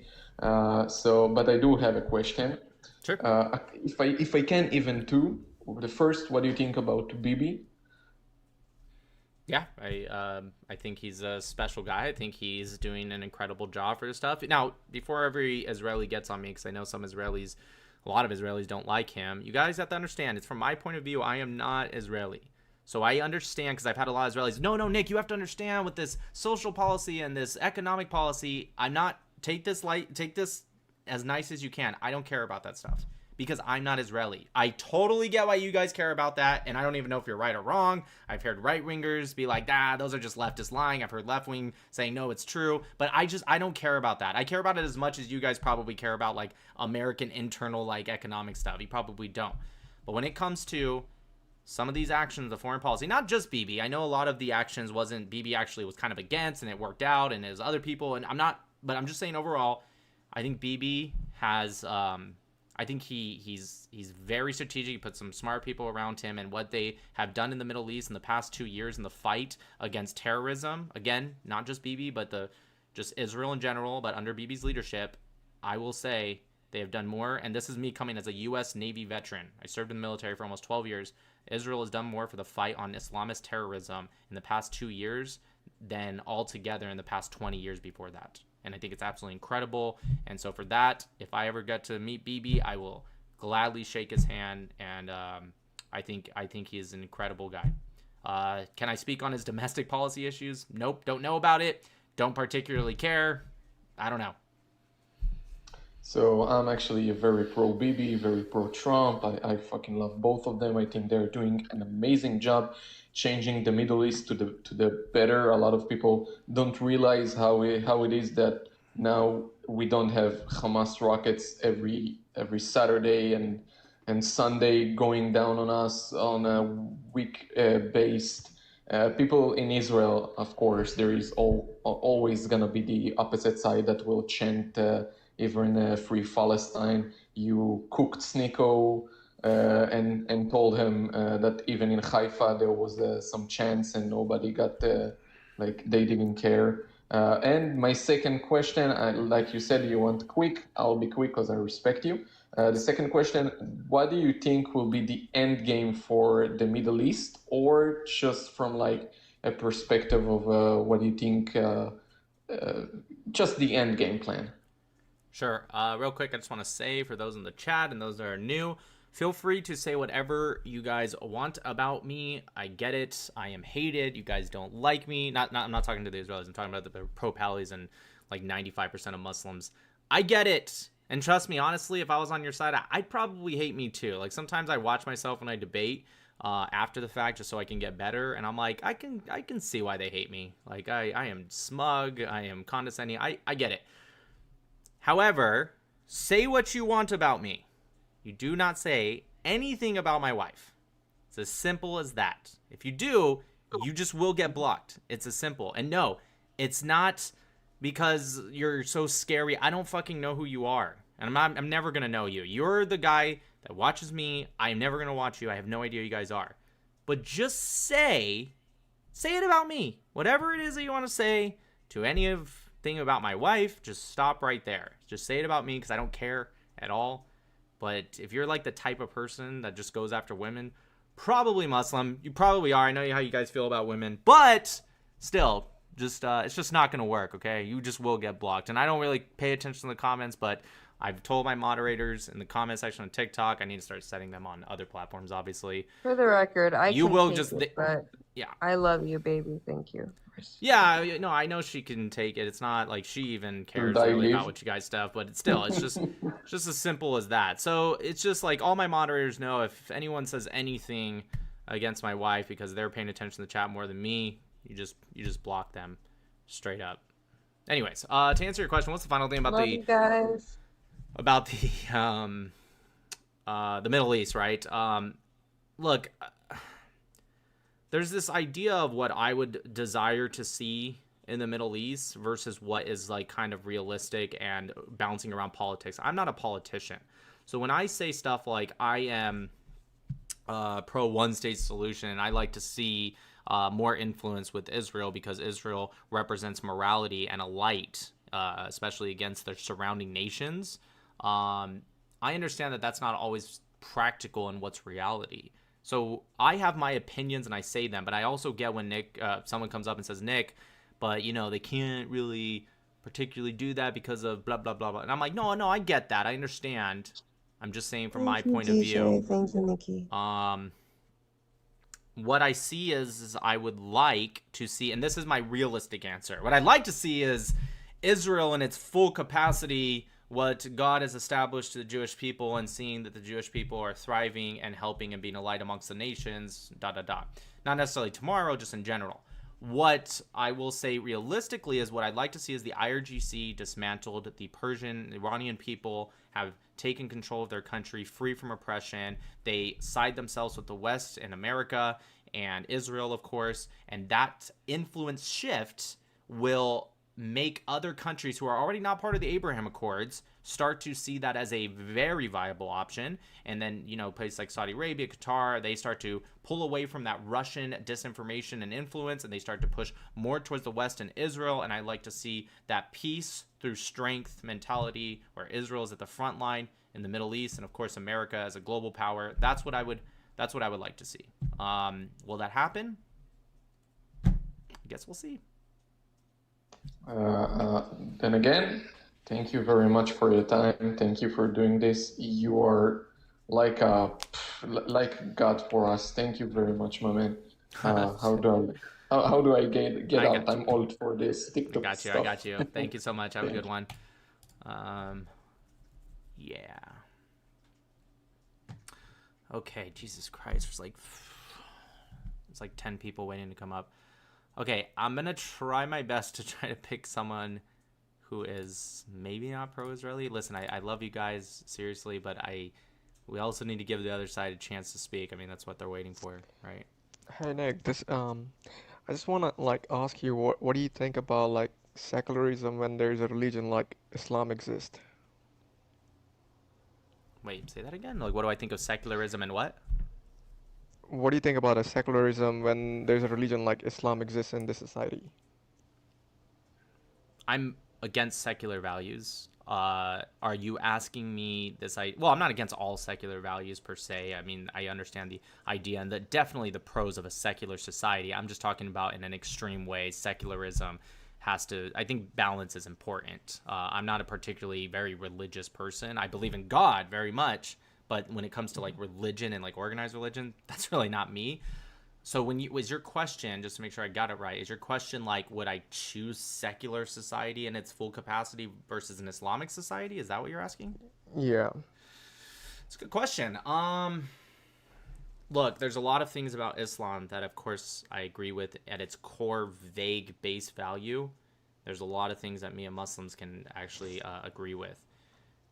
But when you say Islamic society, you're talking about not just like, oh, you know, I believe in God, I believe in praying, I believe in, you know, giving to charity. You're talking about everything around it.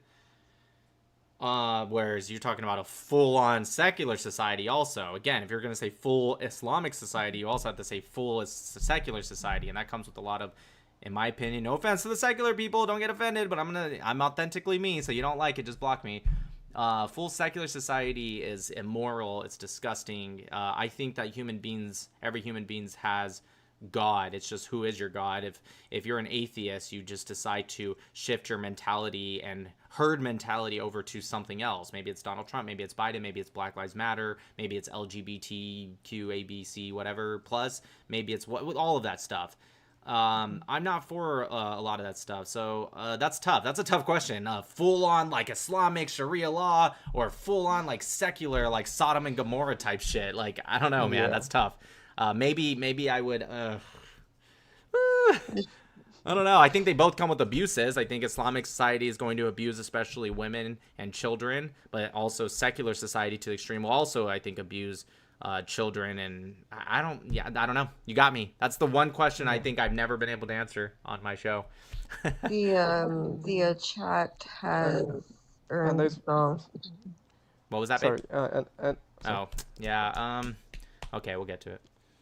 So I got one more question for you, Nick. If you don't, and you're doing an amazing job, by the way. I love your like videos. I do watch all of them, but I want to ask you one more thing. Like, I mean, I saw like in your like video, like you asked like you said like in Saudi Arabia, if you need a citizenship in Saudi Arabia, you need to be converted to Islam. But same, if the person from Saudi Arabia wanna come here and live in US, he doesn't need to be converted. So how would that be fair? Like, you know, you see like the disbalance in there. I mean, what's the action like? I mean, is there something they're gonna do something about that stuff like that? You know? Say the question just a little bit one more time. Sorry, I was typing something to Danielle. I heard like half of it. So like in Saudi Arabia, like I mean, if you want to get a citizenship in Saudi Arabia, you have to be first converted into Islam and stuff. But say like if a person from a Saudi Arabia wanna move to US, I mean, they don't have to be like, we don't push like the religion to them, like, you know. So how would that be equal, and why doesn't like, I mean, US do something about it, like, you know? Well, I don't. Why would the U.S. do something? Like, what do you mean the U.S. do something about, like, force people to convert if they come to the U.S., or try to make Saudi why we Arabia stop accepting- doing that? Yeah, why we accepting like people from somewhere, like, you know, I mean, who doesn't want like diversity in their religion? I mean, they don't want diversity. Oh, I see what your question is. Because I was gonna say, if we can't stop Saudi Arabia. If Saudi Arabia says they want to do that, they're their own nation. They can do whatever they want. But I see what you're saying. You're saying, why are we accepting people that has the double standard? Yeah. Look, I am very much in favor of stopping all immigration from especially Islamist countries. Do I particularly see Saudi Arabia as an Islamist country? Yes, in many ways. No, in some ways. I think they are shifting a bit, and hopefully they keep going that direction. But I was very much in favor of Trump. They called it the Muslim ban. It's ridiculous, but whatever. It was a ban on countries that harbor. You know what was funny? When they called it the Muslim ban, they tried to imply that Trump was being Islamophobic, but they themselves, the leftists, were actually being Islamophobic, because really the ban was just countries that harbor fund terrorism. And so they're like, why are you doing this Muslim ban? And it's like, why are you assuming Muslims are terrorists, huh? But yeah. Yeah, babe, that's the question. You got it. Yeah, thank you so much. I mean, I love your videos, man. Like, keep doing, like, I mean, I watch them, all of them. Thank you so much for, like, I mean, spreading that, like, truth to the people. Thanks, man. Guys. Sorry, so I should have read this text. My good friend, he's in Judea Samaria. He said that the car accident thing was Ben Gavir got into a car accident like 2 years ago. So that's probably where it's from. Also, I got a text from an old classmate that's like, hello, Nick. Your debate with Sneeko is all over my Instagram feed. LOL. I saw the video on YouTube. Also doing really well. Just wanted to say congratulations. It's super cool. Though, to see a proper logical argument win. That's funny. Anyways. The poll's up if you want to explain it. Yeah, you guys, I put up a poll Sorry if you're on anything other than TikTok. The poll's only on TikTok. But if you guys feel free to comment in whether you're on YouTube, Instagram. I don't think X does really comments. The poll is, would you prefer full secular society or full Islamic society? So all you got to do is click the little blue check mark on the, I think it should be on the top left. I think if you're in Israel, it might be on the top right, but whatever. It's somewhere, blue check mark, like a little clipboard. You click that and you can participate in the poll. So it's a 5-minute timer. There's about 3.5 minutes left. So far, most of you by far are saying full secular. It seems like by far. So, just to give you guys a heads up. When I say full secular, I mean, no religious values at all. Just like kind of a little bit wild west, a little bit. Like we're talking about like, I don't know, might go to Sodom and Gomorrah type levels here. I don't know. You know what? Don't listen to me. Maybe I'm wrong. Maybe I'm overthinking it. Thank you for the super chat, Ozzy. You'd easily beat Myron in a debate. Yeah. After watching the Sneeko debate, he'd be forced to stay away from his conspiracy arguments and stick to history. Yeah. He'd be better off doing the... you can play the song in the meantime, baby. Okay. Thanks, great. For those that are new to my show, because I'm now doing Facebook and Instagram today as well, we do this thing where every 150,000 likes on TikTok, we play this song. Most of the time it's 8-Pack Money. It's an AI song, but it was written by my friend and made by my friend Middy's Peace, and the crowd loves it. And so we are at 156,000 likes, so we're going to go in and play that. All you got to do is, while it's playing in the comment section, I'd love to see all where you guys are from, so put your country's flags, emojis in the chat, plus the Israeli flag if you're pro-Israeli.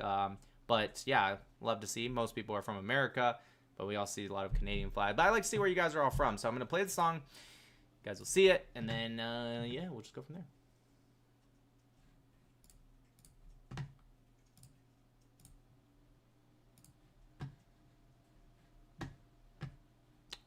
Whoa. Yeah. Oh, wait. Hold on one sec.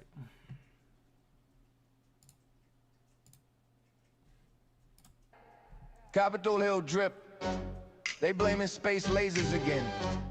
Must be Friday. It's not the moon, it's the money. Let's go! 8-Pack money, 8-Pack money. Lobby power talking funny. Kesef Zorim. The money flows, honey. Shalom ve'bitachon, shalom yu'bitachon. Peace and security. 8-Pack money, 8-Pack money, Capitol Hill energy. Lasers in space, rumors online. Meanwhile in DC, they're cashing the line. Left, right, same green scene. Money buys truth on your newsfeed screen. 7K a post has Barra online. Meanwhile in Qatar, they're cashing the line. Left, right, same green scene. Money buys misinformation in your school. 8-Pack money, 8-Pack money. Lobby power talking funny. Kesef Zorim. The money flows, honey. Shalom ve'bitachon, shalom yu'bitachon. Peace and security. 8-Pack money, 8-Pack money. Capitol Hill energy.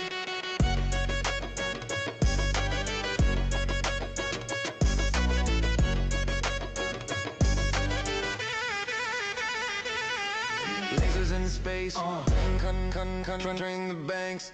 Rumors online, meanwhile in DC, they're cashing the line. Left, right, same green scene. Money buys truth on your newsfeed screen. Israel Chazak! Israel Chazak! Israel strong! Votes come quick when the lobby's low! 8-Pack money, 8-Pack money, 8-Pack money, Kesef Zorim, again!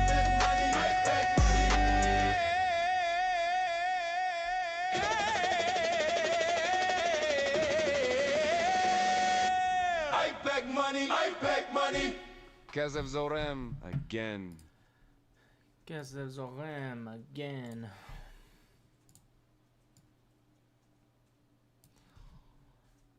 Dope.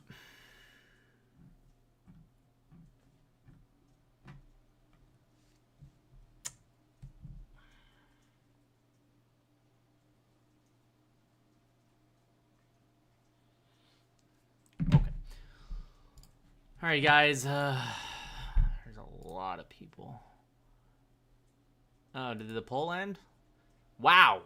72 out of 78 said full secular. Okay, so maybe... So I'm wrong, I guess, because I was kind of mixed in between. You guys made it very clear. Okay. Fair enough, you heathens. I'm just kidding.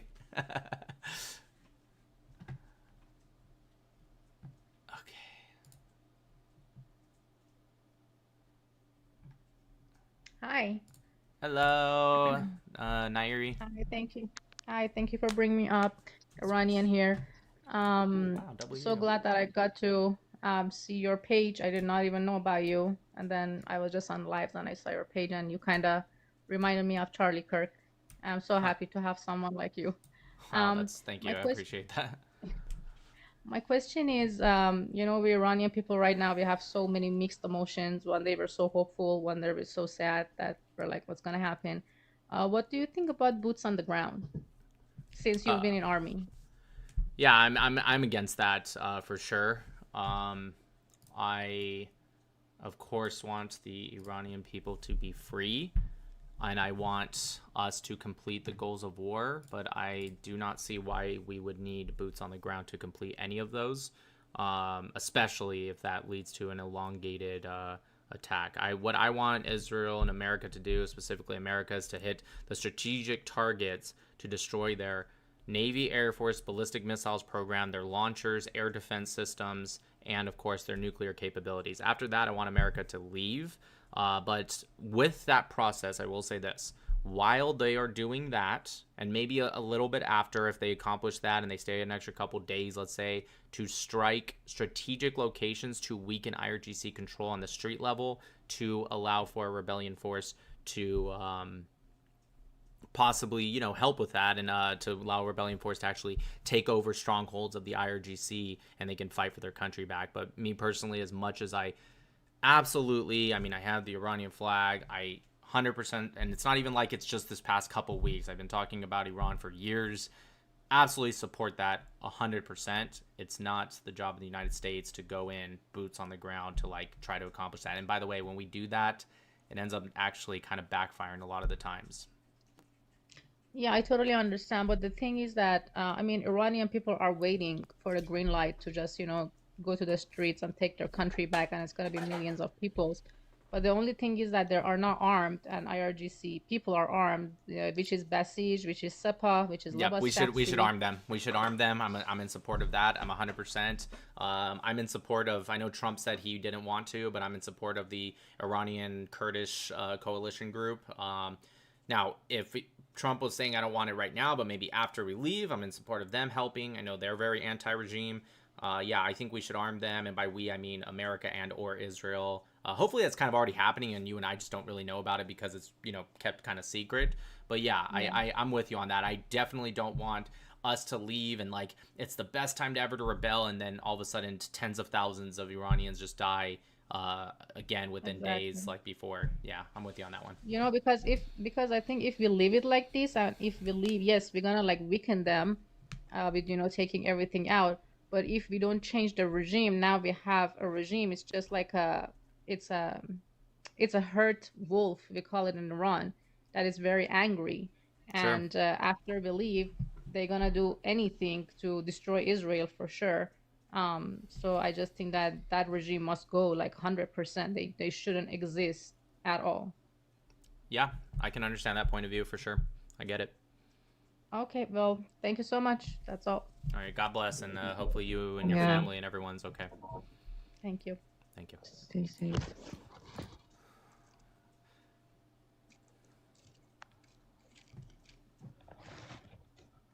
All right, you guys. If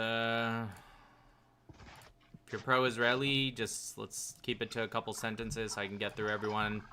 Tevel, go ahead. I just wanted to say that I love you, and I support you, and thank you for being our voice. Thank you, man. I really appreciate the support. Thank you. Bye. Bye-bye. Paul, go ahead. Hi, Nick. Hi, Nick. Oh, hi. Yeah, one second. Let Paul go. Paul, are you pro-Israeli or pro-Palestinian or? I'm pro-humanity. Okay, I don't really know what that means, but I'll just come back to you. Just give it a He's second. pro-Palestinian. It's not binary at the end of the day. Just because I'm against Israel foreign policy doesn't mean I'm against Israel. Okay, If okay, I just give don't it a agree second. with One sec, Paul. Just because I'm sure they're going to be really quick, so I'll get right back to you. Isaac, go ahead. Yeah, I just wanted to ask you how you respond to the olive tree pollen. I don't know if you're familiar with that argument. Yeah, I am familiar with that. The olive tree pollen thing that tried to imply that Israelis were allergic. They weren't. What it was actually was it was a test that was done on people that were already subject to allergies and allergens and that were already sensitive to that. And so what this pro-Pallies did, because they're all fucking liars, they took that study. They didn't read any of it because, again, they're not smart people. And they just posted, like, what was it, 60% or something of Israelis were allergic to olive oil. Obviously, that's not fucking true. If anyone has ever been to Israel, they use olive oil, like, on everything. So it's like, it was just a stupid, bad faith argument because pro-Pallies, they're just not honest people at all. So that's what the argument was. Just to answer your question, go read it. It's really quick, and you'll find it was people that were already subject to allergies. Also, on the reverse end, the Palestinians, like 70% of them are actually allergic to this. I think it was like this fruit or something that is native to Israel or Palestine, whatever you want to call it. So it was also stupid to point that out because they're also allergic to something that was like native to that. And by the way, that study wasn't people that were subject already Alexa, to turn off the light in the living room. So that's how you I'm answer sorry. that. Just go read it real quick. Thank you. No problem. Betty, what's up? Hi, what's up? Thank you for supporting. And I have a question, okay? Do you have the feeling that President Trump got into this Iranian war just, first of all, to emphasize his power? I mean, I love Donald Trump, but I have a feeling that he's just doesn't know how to finish the job. I mean, in my opinion, as I look, it's like playing with a toy. I mean, it's like a child that is playing with a new toy, and all he's actually doing is just to prove that he's Okay, I'm just gonna. so powerful. Sure, I'll just go ahead and write it. I couldn't disagree more with what you're saying. First off, a couple things. One, if you believe that President Trump is the one like running the specifics of this, no president does ever. Okay, they have people in their cabinet who talks with people in the Pentagon, and we have experts that have transferred before even Trump, before even Biden, before even Obama, some of them. And so, no, it's not Trump just being like, this sounds cool, do this now. All right, that sounds cool. No, that's not how it's working at all. Also, I think we live in a world today where, and this isn't an Israeli or Palestinian thing. I mean, I'm just saying like us in general, especially in the West, though. We have this weird thing where we think everything needs to happen now or it's just not happening right. The news is even doing it. I'm not even blaming you right now. The news is also just like, how come it's taking so like, what? First off, every like war in the past, I'm not even talking about like Iraq and Afghanistan. Most of them don't end in, how long has it been? 11 days, 12 days, I think is today's day 12. Yeah, most things don't end in day 12, especially when we're talking about destroying an entire Air Force fleet and Navy and nuclear programs and ballistic missile programs and launchers. That doesn't, I mean, the fact that they've gotten this much done in the matter of 12 days is already extremely impressive. So no, I wouldn't definitely not say he doesn't know what he's doing. I absolutely am very confident that he has the right people in the right spots. Trump is not the one making the decisions. He's the commander-in-chief. He makes the generalized, he gets briefed, and it's very general. The specifics of everything is definitely going beyond that. The only people that can win an extreme, like, actual big war in like a week or less is, I guess, Israel with the 6-Day War. But you have to understand, the 6-Day War is not the norm. Okay, that was a miracle.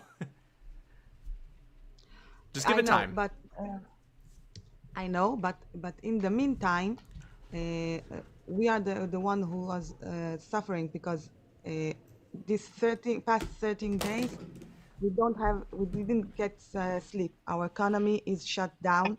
We don't send kids to school. I mean, I really love Donald Trump. I really am. I think he's a very strategically is a very good president. I mean, but as far as I can see, it seems like he already said the war will end when I say so. את When לא I חושבת, את לא חושבת שזה when I הזמן, עכשיו זה הזמן, like this is the time, right? This is the opportunity that we have. I just want him to And finish, we need really to- finish the job. I mean, understand. really I'm finish with it. you. As I'm with you, but for whatever we can do is just continue to go into the bomb shelters and just wait it out. I mean, I'm not there. I lived there for 13 years. I know what it's like. I would be willing to sit in a bomb shelter for as long as it takes. Yeah, I Because get. I totally. I do too, but this but is such it an seems important shift in the situation. It's not even a contest. This is the time. It's really yes. This is the time. I agree with you, but it's sometimes it feels like is not how do you say it? How do you say that? החלטי, עקבי. איך אומרים את זה? איך אומרים את המילה הזאת? שכחתי. תעזרי לי פה. העברית שלי 7% כזה. 70% כזה. Final. Decisive, consistent. Decisive, right. This is the word. Decisive. It means that sometimes I think is get up in the morning and decide to one day finish the job, one day no, we are going to going on a diplomatic way. If you enter this war, Wait, when did they say that? you should. This is my feeling, okay? Yeah, but I'm not. Okay, but we're not talking about feelings. We're talking about actual determination of Trump's actions. That's what you're talking about. And listen, Betty, I totally get what you're saying, and that makes sense. Of course, everyone wants it to be done. I don't think anyone wants it to go on, but it's, to be fair, I don't want to sound insensitive, but it's been 12 days, and they have all but destroyed their Air Force, Navy, and he's destroying everything. They don't have a Air Force. They don't have a Navy. They don't, but they still somehow managing to send missiles to Israel. In the past few nights, we are not sleeping. Yeah, they still have some launchers. A lot of them have been destroyed, but not 100%. So yeah, I again, I get it, but I don't want to sound insensitive, but it's been 12 days, Betty. I know that may feel like a long time when you're in it and you're waking up every single time and constantly going in and out of bomb shelters, but in the grand scheme of things, it's been 12 days. Some wars last years, and those aren't even wars that are trying to destroy the other person. Those are just wars that are trying to, submit the other person. This one's going for just pretty much destruction, more or less. All right. Okay, so the next question: What do you really think about the chances of Rubio on the 2028 elections? Do you I think the chances he will win? I think the chances are increasingly going up. I saw a poll just out today where that same poll had JD Vance at 90+%, let's call it 90%. That was about 5 months ago, and today Rubio was at 52% and Vance was like 51%. It's not supposed to be 100%. I know that doesn't equal 100%. It's actually just talking about like people's positive feelings towards them. And Rubio has I think of course 3 years is a long time, or not 3 years, it's now 2.5 years, a long time, but assuming what we're seeing out of Rubio is even the same, if not gets better from here on out, I think Rubio will be on the ticket and he'll win. Real quick, thank you so much for the super chat. It's in Hebrew, so I don't really know what that says, but I can figure it out because we have technology. Good to know.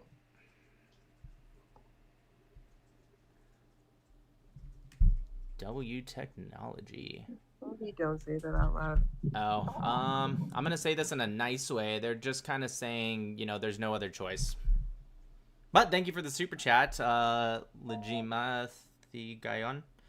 They're just saying there's no other choice. So it's something that, you know, we have to do for the freedom of not just the Persian people, but also the Israelis, which I get.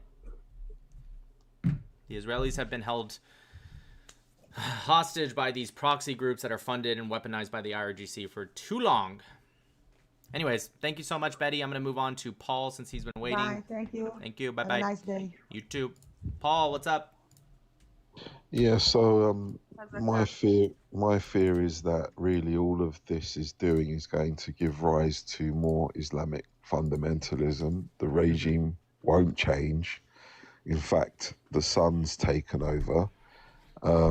He won't be able to change the regime, especially if he's not putting boots on the ground. What is the regime? You tell me, because in 1953... You're the one making the claim, so you tell me. Don't tell me to make your claim for you. Because the regime is a lot more than a face figure that sits at the supreme leader spot. In this case, you're talking about... Do you even know the name of the son? I forgot. Ali Khomeini, something like that. Yeah, no, you're just an idiot. Okay. Anyways, Moshtaba, right? Ali's dead. So coming you're back talking in 1 about minute. Moshtaba, who's already been injured. Some reports say he's dead, but those aren't official, so I'm not going to spread that right now. But yes, he's already been injured. But even if he's not, he is a face. He has no power whatsoever. The Assembly of Experts has been hit. His entire leadership and what would be effectively the similarity of what their cabinet would be is all gone. Of course, they can fill those roles with lower and sometimes really low members to just kind of fill a spot, but then it becomes more of a figure than it is an actual political power. So when you say the regime won't change, it definitely will change regardless. Now, if you mean to say the regime will continue on as a shadow of its former self, that's possible. As I say, it's going to give rise to more Islamic fundamentalism. The world is far more unsafe now, all across the world. How? They're absolutely far more unsafe now. I know, I said how. I didn't say please repeat the sentence you just said. I heard it the first time, so I'll ask again. Try to answer the question. I don't know what it is about today, but the guests coming up today, you guys are really bad at answering questions. I'm being very clear, so I'll ask one more time. Please answer the question. How specifically? There's going to be more of a rise of Islamic fundamentalism. Okay, get more specific. What does that mean? So is Hezbollah going to be more funded before or after? That means there's going to be more Okay, answer the question that I asked. Is Hezbollah going to be more funded or less funded? It's not just about Hezbollah. Okay, we will get to it. Just answer that. You act like I'm asking one question, then we're done. You're not allowed to say anything else. Just answer the question. If you're so right, you will prove your point. Will Hezbollah, before we get to the Houthis, the PIJ, Hamas, the Western Hemisphere proxy groups with Hezbollah also in there, before we get to that, let's just try. Maybe just try to have a fucking conversation, Paul. You waited a long time just to ignore all my questions. So I'm going to try one more time. I'm going to try one more time, right? Please. I don't like getting upset. I'd rather just have a conversation with you. Will Hezbollah become more funded or less funded? Who knows is my answer to that. We can't give a definitive on that. But okay, who funds Hezbollah right now? Nope, shut up, stop. Nope, stop. You don't get to say something ridiculous as if it's a way for you to deflect. This is not a deflection moment. I'm not deflecting. I'm you talking are. about the facts. Shut up. Stop. Just answer the questions. I let you pick the topic. You have an advantage. I let you pick it, and then you guys get frustrated when I try to go down that topic. This is not a one sentence thing and just hop between topics. So, you said nobody would control the narrative. I'm trying to keep us on subject. Yes, that's correct. If you don't like it, you're more than welcome to leave. This isn't controlling the narrative. Well, the subject is a rise in Islam. If you interrupt me one more time, I'm just moving on to the next person. There's 7 people waiting. So I'm asking you, you said we don't know. And then you tried to immediately just shift. We're not going to do that. We're going to have a conversation. Okay, so I'm going to ask one more time. Who funds Hezbollah? Obviously, we do know the answer, but since you're too stupid or you're trying to play ignorant, I'm going to tell you, okay? And I bet you I get you to admit that Hezbollah will be less funded? I'll get you to admit it yourself. You ready? Who funds Hezbollah right now? You tell me. I don't know. You really don't know. You really No, don't I really know. don't know. Are you No, I serious? mean, You don't know that Hezbollah I'm- is a proxy group of the IRGC. Are you being serious? But I'm not specifically right. talking about Hezbollah. All right. Shh. I didn't ask you to deflect. I asked you a question. Do you really not deflecting. know it's the same topic? I didn't ask you. I'm not just talking about Hezbollah. You are deflecting. Shush. Just shut up for a second. Just let me finish, and then you'll understand why you're wrong. I asked you a specific question. I said, do you really not know Hezbollah is a proxy group of the IRGC? That's a yes or it's a no. And instead you said, well, I'm also talking about I don't give a shit right now. All We'll right. get to it, No Paul. problem. No, stop. Okay, Stop no it. problem. No. Shh. Stop saying all right, because this is like the 10th time you've said all right, as if you're like with We're me. having a conversation. All right. Thank What's you. with Bye. the Bye. monologue? Bye. It's you keep saying all right as if you and I are on the same page. I'm trying to get you to stop talking for a second so that way you can understand. And you keep saying like, okay, yeah, all right. We're not on the same page. Anyways, I'm just going to go ahead and answer real quick because I really don't like leaving conversations open before I move on to the next person, but this guy just is a waste of time. Real quick, if you guys want to come up here and debate, I welcome everyone except people who don't know the basics of the basics of the basics. If you do not know, as that guy just admitted that Hezbollah isn't even an IRGC proxy, like if you don't know that bare minimum, don't come up here. Not because I can't handle it, but because it's just not gonna be good for you. Okay? It's just not. If you don't know the most basic of basic information, do you really think that you're going to be able to debate against me, or really anyone for that matter? So his claim was that Islamic terrorism will go up, right? And he knows he's wrong, and that's why he was purposely not answering questions. I'll tell you how I know he's wrong. Because if the proxy groups, which by the way, for those that don't know, like that idiot, Iran is the #1 funder in terrorism and Islamic terrorism and proxies. By far. It's not even close. So if they get even weakened, let's say they continue, the regime continues, and let's say the Persians and the rebellion groups cannot free their own people. Even still, if that happens, there's still, nobody denies that the IRGC is significantly weaker. They no longer have the funding. Even before the US and Israel struck Iran on February 28th, even before that, the top 5 banks in Iran had all collapsed. Not some 5 random banks, literally the top state banks collapsed. And on top of that, you have the strikes, their military, their control, their economy has gone down even more. Nobody can deny that. I don't care if you're pro-Israeli, pro-Iranian regime, whatever. And so he tells me, oh, the Islamic terrorism is going to go up. How is that if the proxy groups aren't getting funded at all? If still, then not as much. That's what I was trying to get to with him, but he knows he's wrong, so that's why he tried to play this like, well, maybe he really was just that dumb, I'm not sure. But I think what he's trying to do is he's trying to play dumb, which a lot of these like Islamists do. They play dumb. They go, well, I'm not just talking about Hezbollah, and they can't win against me because I forced them to stay on the original topic that they brought up, by the way. I want to make that clear. I allowed them to bring up the topic, and then they try to shift out of it. I'm like, okay, well, let's talk about Hezbollah then. Well, I don't really want to talk about just Hezbollah. Well, why not? I would have moved on to the Houthis. I would have moved on to PIJ, the PFLP. Well, they're kind of. It's not as much. But Hamas, etc. Operation Cassandra, as you saw in Argentina and Venezuela. And with the IRGC, right? And their proxy groups. If you cannot answer these questions, which is obviously goes against your whole point, then how can you sit here and say it's going to go up?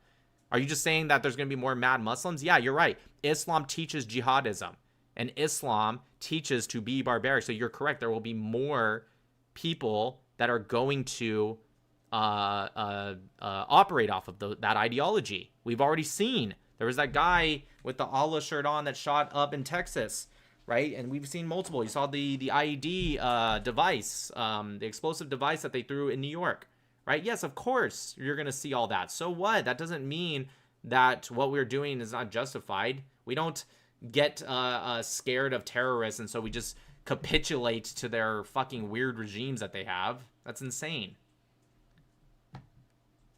But again, if you're not up here, or sorry, if you want to come up here and debate and you don't know the simple answer of like, is Iran fund the terrorist group Hezbollah? If you don't know that, just do yourself a favor. Don't come up.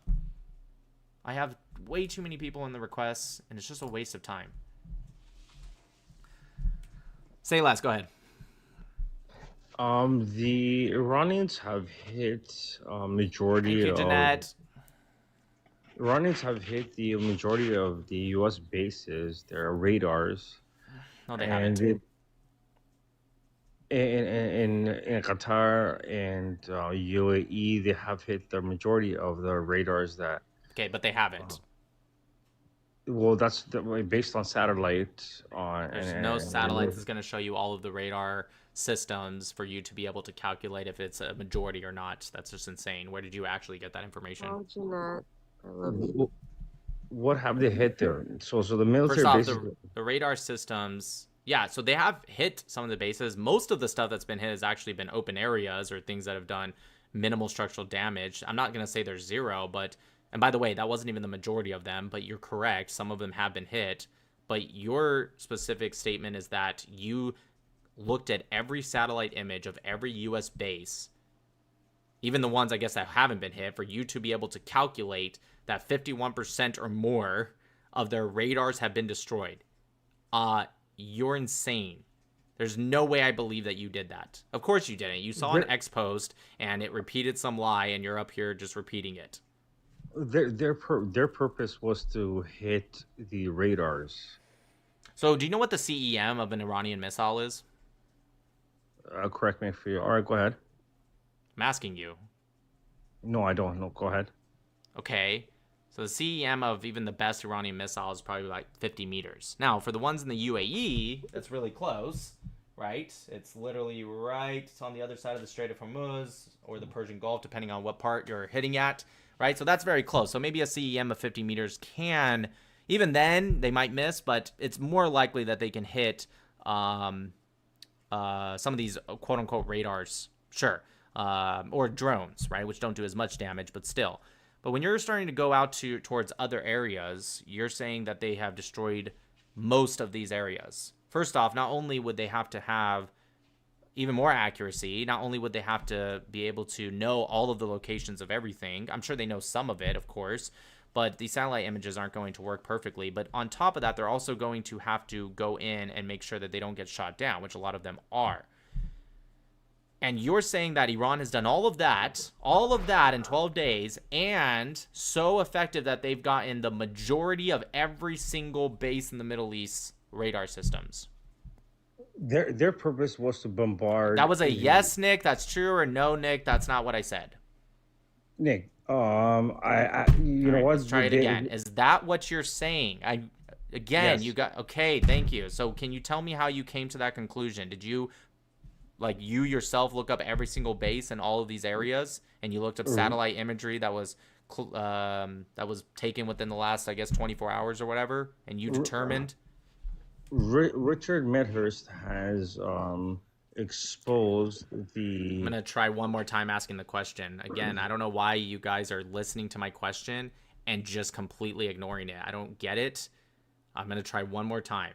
So did you go through base by base, every single base in the region, and then go and find satellite imagery of every base within, let's say, past 24 hours, a relatively new satellite image, and then did you go in and count and see every destroyed radar system, counter that, or cross-check that with every radar system on that base to determine that most of them have been destroyed by the IRGC?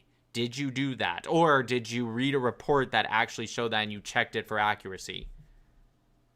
Okay, so the report that you're talking about, I could reflect. Is that a yes or a no? I'm so confused. I'm reflecting. I'm answering your question. So based on not in a very good way to answer a question. Richard, is it yes or no? I don't understand. Did you do that or not? It's a yes or no. Have I? Yes. Okay. Okay, so you did do that. Okay, I don't believe you. All right. First off, how would you even find the most accurate, latest satellite images in all these places? How did you get that as a civilian?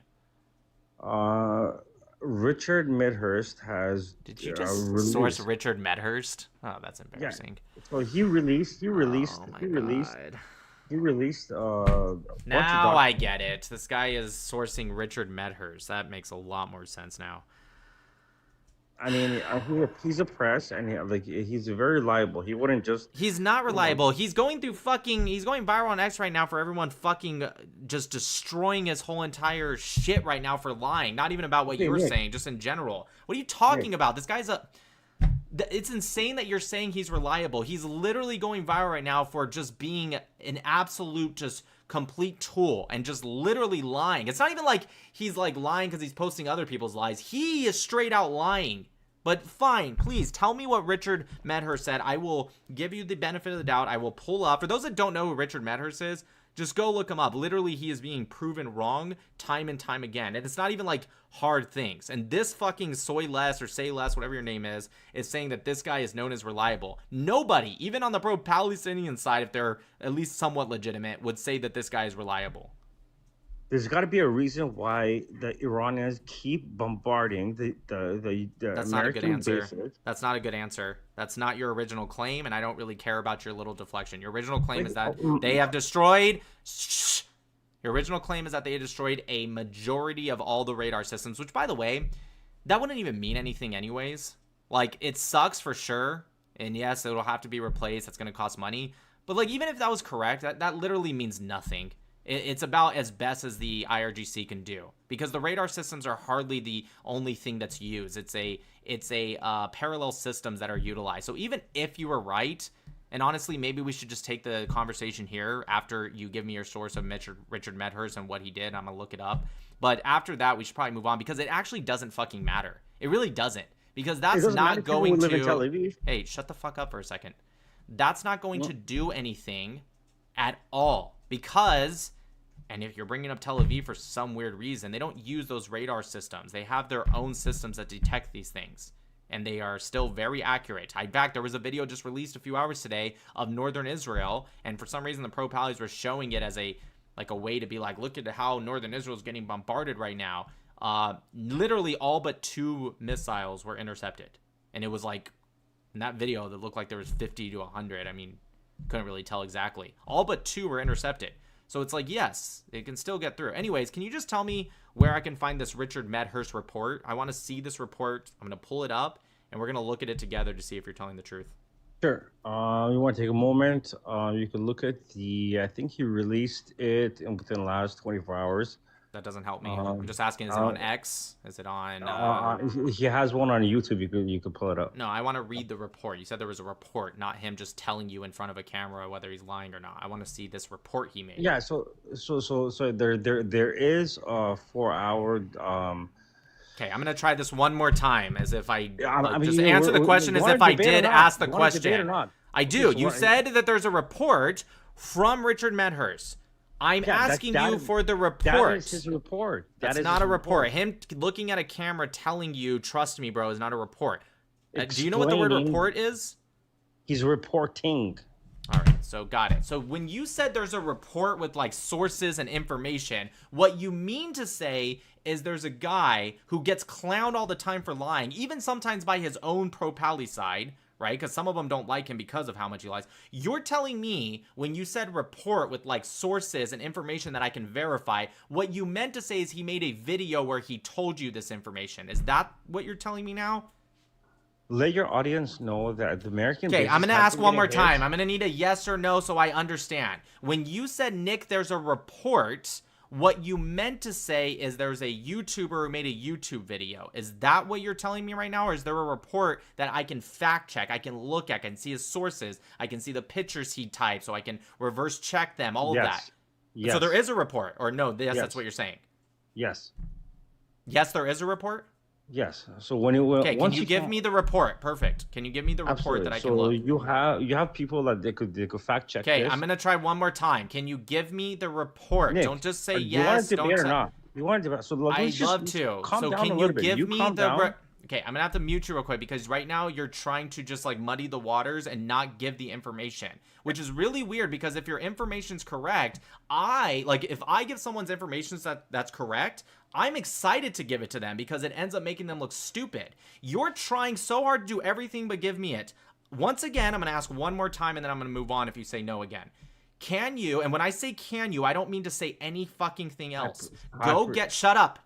Go get the report. If you don't remember the name, go grab it real quick. It should take 5 seconds since you've already seen this report. It's in your history. Come back, say, Nick, Google Richard Medhurst, title of report. Can you please do that? And then we will go off on all the other shit. I don't know why this is like a hard thing to get out of you. You said there's a report. You said it twice, maybe 3 times. Go get the report. Thank you. This should take 10 seconds at most. I'll give you 30 seconds.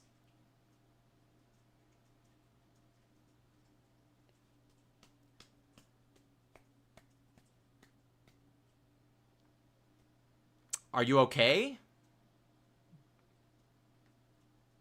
Do you need help?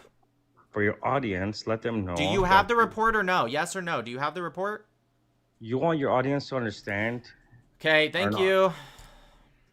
So just so everyone knows, anyone who's so scared to give their source, there's a word for that. It's called a liar. When he tried to give like extra information, he's like, well, for your audience, he's trying to do this thing called gaslighting, right? Because anyone who has something that debunks the person, right? And they're not scared to have it upheld to a certain standard. They're not scared of that at all. They have no problem being like, yeah, Nick, I do have it. It's actually titled this. Look through it. It proves me right. Just like when I was with Sneeko, right? When he was saying all these stupid things, I didn't get scared of it. I was like, let's look it up. Oh, it says actually you're wrong. Like, that's anyone who says I have the report 100%. Oh, what's the report? Well, before I give you the report, yeah, that's obviously insane.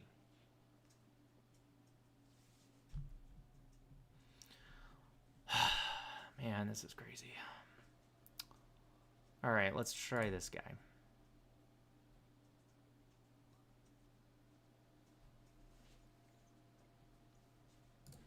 Max, what's up?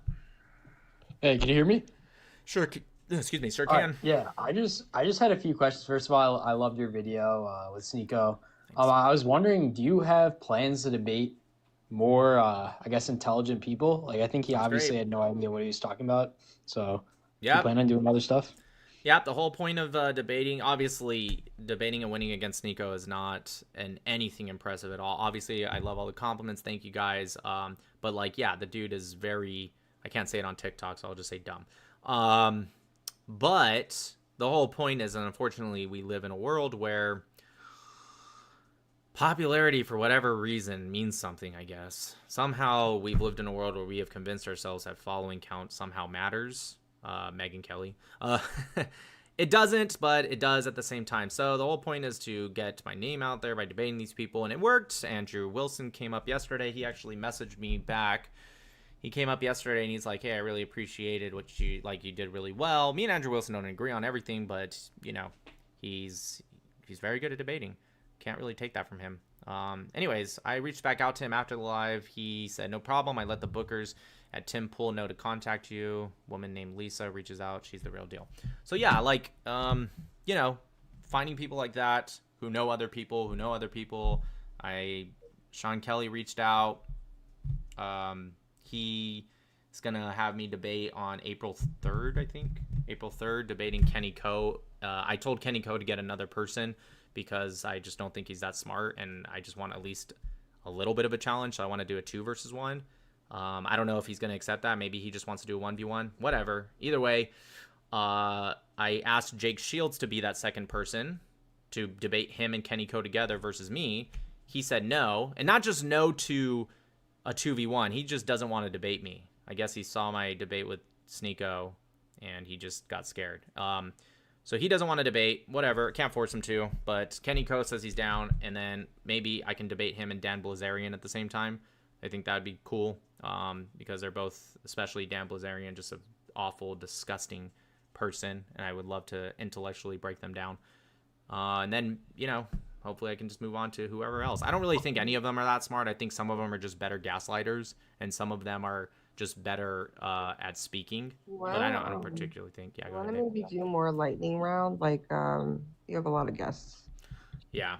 Yeah, let me. I just had one other thing. For like 30 minutes.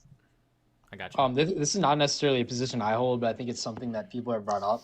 What's your response to people when they say that Trump going into Iran was just a cover up for the Epstein files? And I guess that mainly comes up because his platform was, we'll release the Epstein files, and then once he was elected, it kind of was very slow. I think there's people who say Biden could have released them, but I don't think that's true. I think they were sealed, related to some other court case. And like, what do you believe about that? I also know, like, obviously the president is very well advised by combatant commanders and things like that, chairman of the Joint Chiefs of Staff, all that. So like, do you think he like maybe took their advice to like a different level to cover this up? Also, you have the midterms rolling around. Like, how do you think that's going to influence things in the future? I don't think you should waste your time on ridiculous questions. It's just tell them, like, if you feel like wasting your time on that question, just be like, okay, sure, give me your evidence for that. Of course, they're not going to be able to. They're just going to go down this like weird gaslighting rabbit hole of like, oh, come on, dude, you totally know. You know it. Yeah, you know it was a thing. And it's just like, okay, cool. Like this idea that the only reason we went to war with Iran, like there's a billion things you can do that can, I guess, deflect away from that. So yeah, just whatever. It's I don't waste my time with ridiculous conspiracies like that. All right. Well, thank you. God bless. Cool. God bless. Bye.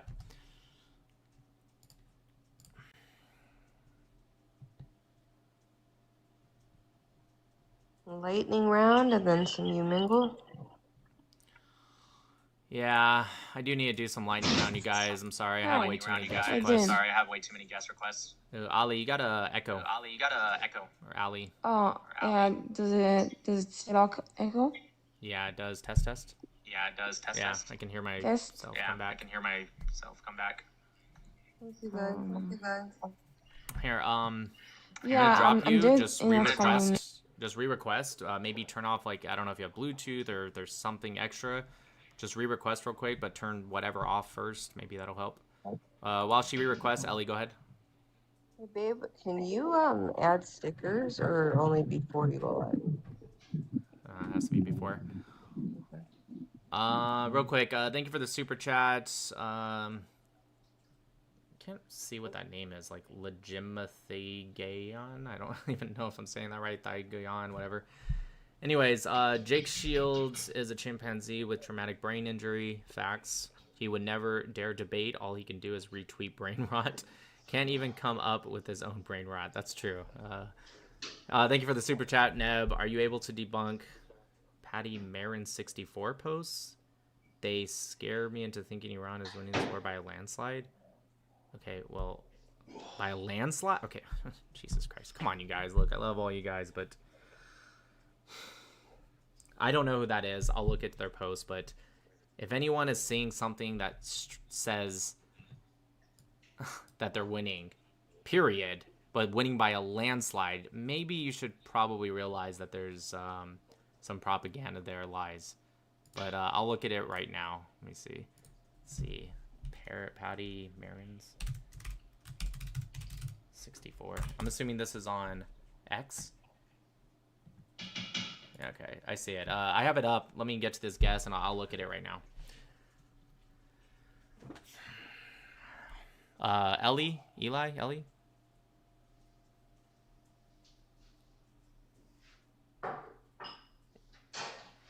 Okay, maybe you didn't mean to request.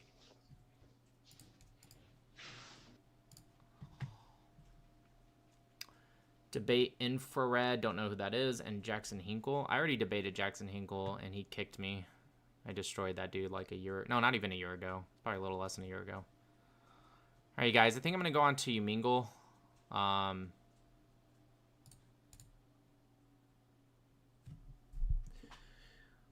Would you debate Hassan? Listen, you guys, I would debate anyone. Okay, just to make it clear. There's nobody on their side that I think would... Yes, I would debate anyone. Literally. I love you, E-dubs. Ironically, I think their best debaters, which when I say best, I mean just like least dumb, is ironically the Jewish pro-pallies. I know that's like kind of the irony is that like even like your smartest pro-pally debaters are the Jewish ones. But yeah. And even then, It's true because they have no choice but to somewhat, at least a little bit, look from the Jewish perspective because it's like ingrained. Even if they push it away, even if they it's don't, there. even if they don't look at that perspective, they're the best debaters that they have, which is I think kind of funny actually. It's like, guys, you guys suck so much and require Jews so much that even when it comes to like debating your tactics, it's yeah. But again, when I say best, I want to make it very clear. I'm saying just not as bad. Like I don't think they're good either. Finkelstein sometimes words stuff pretty well, but it's just hard to listen to that guy because he speaks in like if you were to speak in 2 times speed, or sorry, set your YouTube to 2 times speed, he's still a little slow. Mehdi Hassan would murk me. Mehdi Hassan is not even close to one of your best. Mehdi Hassan is actually, in terms of like your known pro-pally debaters that are up there, he's one of your worst actually. Mehdi Hassan just has like a British accent and tries to sound smart. Well, Mehdi Hassan can't stick to a subject, and that's one thing I'm very good at, like forcing them to do. And if they don't do it, they just look like they're trying to deflect. And Mehdi Hassan can't do that. A lot of people, they try to like play into him a bit, like, okay, he's Mehdi Hassan, I'll go ahead and deflect with him, but he just consistently does that. And then he interrupts to deflect. Not even interrupt to prove something wrong. He interrupts to deflect. He consistently does that. So it's just like, yeah, no, Mehdi Hassan's one of your guys' worst. It's insane. The best is Dave Smith, maybe.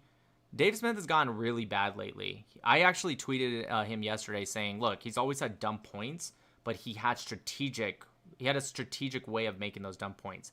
He has actually been, lately, this past month, he's been actually saying points that are like, dude, it's not even accurate. Like today, he posted something on X. I'll show you guys right now, actually.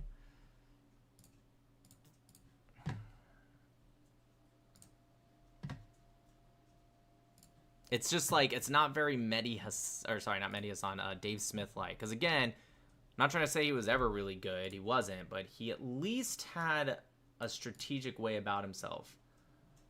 But he changed, I guess. So here it is. Let's see. Oh, this is me calling out Jake Shields right here. Jake Shields says this. Pretty crazy. I don't even know where he got it from. He says... Sorry, let me go back. Jake Shields... Can you guys see it on all platforms? Yeah. Israel is considering attacking California with drones, so be careful. Where did he get that? I have no idea. Like, when I say where did he get that, I'm not even looking at, like, certain platforms, like, did like, New York Times hit or something. No. I'm just looking at even propaganda sites. I have no idea. I have no idea where he got it. Excuse me. So I put coward alert. After destroying Sneeko, Jake was offered a chance to debate me. I even offered to do a 2v1 to even out the playing field for him by having a friend on his side. He said no. Jake can't stand on his bullshit propaganda. He just makes shit up like this. I was kind of hoping he would see it and respond like a little coward. Oh, here it is. Ah, perfect. He responded. I have no idea who the fuck you are, but okay, dude. Ah, perfect. Because I have the fucking text messages. Oh, yes. Yes. Wait, I'm so sorry. I walked away. What? Perfect. Let me save that. I will definitely respond to that after, because that's what I was hoping for. You spoke to him, didn't you? Sean Kelly spoke to him with me, and Sean Kelly said, and I quote,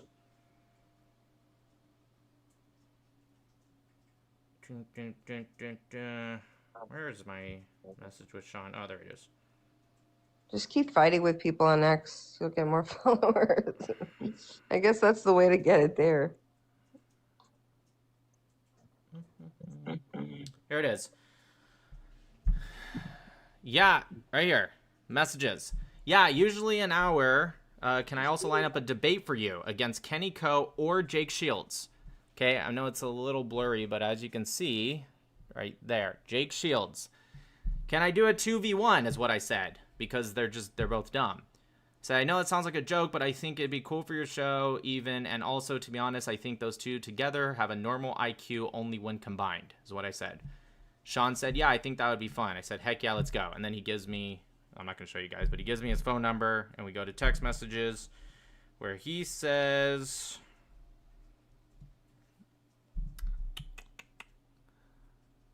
Husband, bring in the receipts. Here it is. Got you. I spoke with Kenny Ko. Said, not gonna lie, I don't know him really. I think I've seen his face. I know Jake Shields a bit more. X seems to love putting him on my timeline months ago, but haven't seen him in a bit. Anyways, thanks for working on this, Sean. And then Sean says, right here, Jake said no. I asked him. Kenny has agreed. Can ask someone else if you want. And it goes on and on. Kenny said he will find someone, maybe Dan Blazarian. So that's hilarious. Actually, I'm going to answer that right now, just because.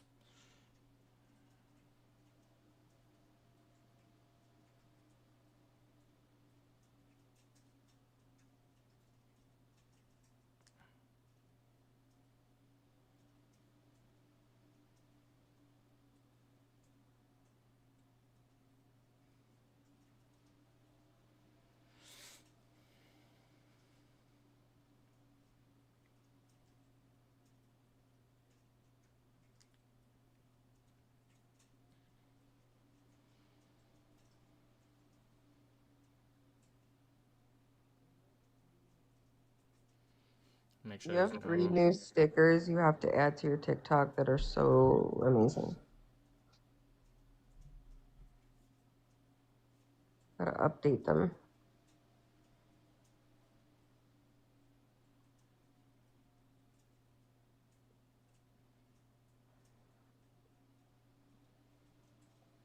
Where the fuck did his...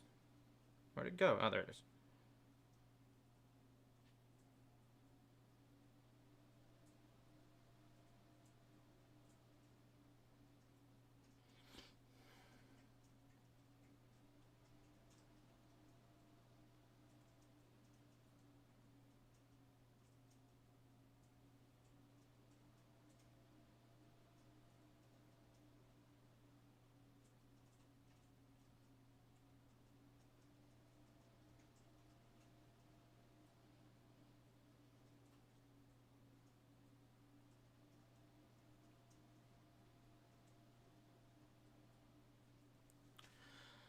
Bam! Fucking sent, bitch!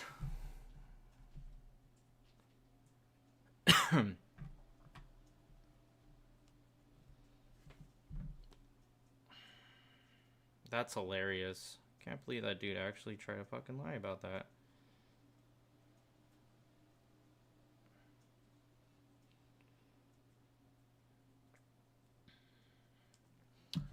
Alright, now you guys get to see what I just reposted. Did you post the text?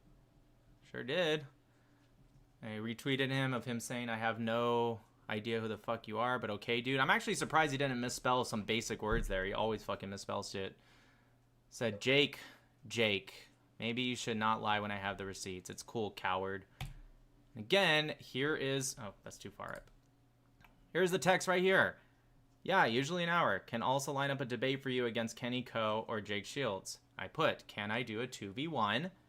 I know that sounds like a joke, but I think it'd be cool for your show even. And also, to be honest, I think those two together have a normal IQ only when combined. Said, yeah, I think it would be fun. And then here's the next text. Got you. I spoke with Kenny Ko. Again, not gonna lie, I don't really know him. I know Jake Shields more. That's what this text says. Jake said no. I asked him. Kenny has agreed. I can ask someone else if you want. No to a 2v1 or no in general? And then I know it's kind of really zoomed in, but it says, I put cough, what a bitch, cough. And then he said no in general. So yeah. Okay, Jake. Okay. You look really, really hot right now. That's hilarious. I can't believe that dude actually fucking tried that shit. Probably just assumed I didn't have the receipts or anything like that.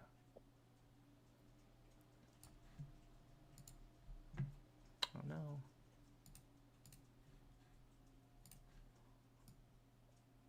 I feel like Candace Owens, you know?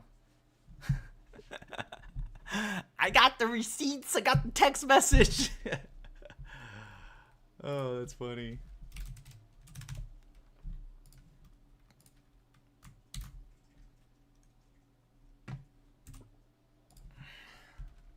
I don't know if Moderator, if you're listening right now, but I just sent the tweet to you, and I'm gonna send it to Matt too. I don't know if they're already listening.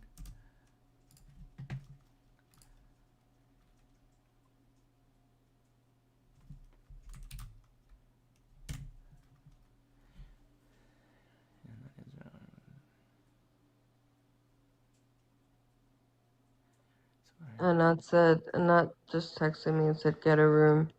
I would if I wasn't sick. I would definitely. Babe. I'm sorry. Stop. Don't stop it. No.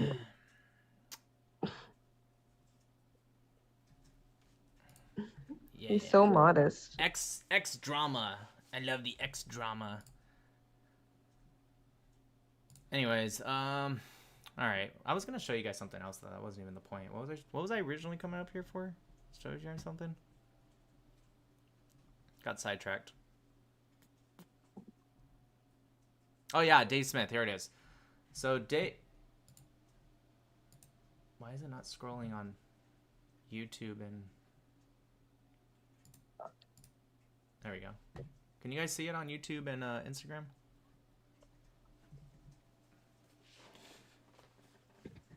I don't know. On my side, it looked like it wasn't scrolling.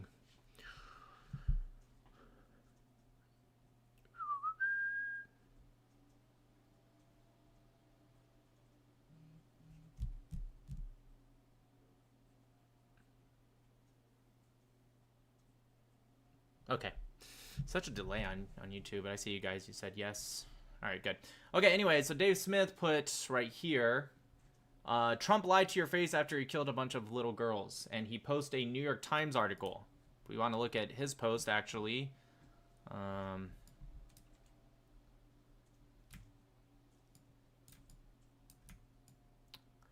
his post on on X, he posted this New York Times article. Breaking news, the U.S. was responsible for a missile strike on an Iranian school. An ongoing military investigation found. The inquiry said the strike, which Iranian officials said killed at least 175 people. However, the problem is, and again, this is what I mean about Dave Smith. He used to be at least somewhat strategic with his stupid shit that he used to say. But he's just reposting something that was really just a copy-paste article that they posted last week that didn't even change anything. Literally, they just reposted it because there's an information warfare and leftist media and the mainstream media is trying to be anti-Trump and blah, blah, blah. So if you actually read the article, well, first I said Dave Smith has always had stupid takes, but he was at least more strategic in his takes. Now he is literally reposting stuff without reading it. Facts. He literally didn't read this article. He just reposted it because the tweet made it sound like it was something new. It wasn't. This article is a copy-paste of what they already pushed 2 days ago, but Dave thinks it's because it is newer, it must be right. Hold on. Their source is literally just source. Again, facts. Their source is just source. There's no source. And it says things like may suggest, likely, and no final conclusions. Dave has lost his skill, probably never had it. Here's my thing. I'm okay with the investigation continuing on, and if it turns out to be just a mistake, own it. It happens. It's awful. Again, that doesn't even mean that 100 and... It's funny how the number keeps changing. First, they said 52 school children, and that was, like, very confirmed. And then it was 100, and then it was 150, and now it's 175. But regardless, that kind of stuff does happen, and it's much better to be a professional military and say, you know what, this was a mistake. Whatever the case might be, finish the investigation and own it. But I want to point something out. This 52, actually 100, actually 150, actually 175, that number is 100% just from the IRGC. They have provided no proof, no evidence, nothing. In fact, there's actually evidence saying that the schools were already shut down and closed for 2 weeks prior to the strikes even happening, which would be really weird that they would shut down for 2 weeks and then magically they would start it. It doesn't make any sense. But anyways, regardless, I just want to point out that the numbers, that literally comes from the IRGC. That's why they keep changing the numbers from smaller to higher to higher to higher. But nonetheless, like I said, if America did have something to do with it, just own it and say this happened. We're investigating to make sure that this kind of thing doesn't happen again to the best of our ability. It was a mistake. This is what the actual article says. Sorry, every time I click on it, it's like really big. You know what? I'm just going to read it. I know it's like super zoomed in. I don't feel like adjusting the zooming. So the U.S. may be responsible. So real quick, actually, let me try this. Oh, that doesn't work. Oh, no, it doesn't work. Anyways, so it says the U.S. May be responsible for the bombing. So first keyword, may. For the bombing of a girls' school in Iran that killed 168 people. Okay, so now it's 175, now it's 168, whatever. Anyways, many of them children on February 28th. Sources told CBS News. So when I said the source is source, I wasn't even lying. It literally, the source is source. It doesn't even say like official sources like Trump administration or cabinet, you know, it's just sources. Okay? The preliminary U.S. assessment suggests, so keyword, second keyword, suggest. Do we have this assessment? Nope. Do we know anything about the assessment? Nope. Do we know who the source at least worked for? Nope. Just assessment. Suggests that the United States is, third keyword, likely, and this is the only one quoted, suggesting that everything before it is just the New York Times kind of putting the words where they want it. But anyways, states is likely, is what he said, responsible for the deadly attack, but did not intentionally target the school and may have hit it in error, possibly due to the fourth keyword. I didn't even highlight that one. Possibly. Again, do we know? Nope. Possibly due to the use of dated intelligence, which wrongly identified the area as part of an Iranian military installation. A person. What person? We don't know. Do you want to know? Fuck you. A person briefed on the preliminary intelligence. What person? Don't know. Fuck you. Here's the second part. Israel's military was not operating in the area. Two sources told CBS News. Again, don't know what those sources are, but whatever. They said Israel's not operating in the area. Here's another one. An additional source. An additional source. Don't know what that means, but they're another source. Told CBS News that investigators believe the U.S. military may have been responsible, another may, because it was not it was operating in the area while Israel's military was not. Okay, though no final conclusions have been reached. That's what the source says. That's what Dave Smith was reposting, and that's also repeated in other news articles. Again, I am not trying to sit here and say that I know exactly what happened, right? There's a lot of information. I saw the video. That video clearly did not show a Tomahawk missile. A lot of people that feel like maybe they're experts on what a Tomahawk missile is, that very clearly wasn't. Tomahawk missile is like generally 1,000-pound ordnance. That explosion was not anywhere near 1,000 pounds. Yes, it kind of, in a blurry image, definitely looks kind of like one. It also looks like their Khan missile that the Iranians have. But again, I'm not here to tell you guys. I'm the kind of guy, I'm going to wait for the investigation. If it happened, it happened. Own it, say it was a mistake, and try your best not to repeat that mistake. But finish the investigation, 100%. I'm not here to say that Dave Smith may or may not be wrong. Or not Dave Smith. Dave Smith's repost of an article may or may not be wrong. What I'm here to say is that Dave Smith, to bring it back, he used to be kind of strategic with his bullshit.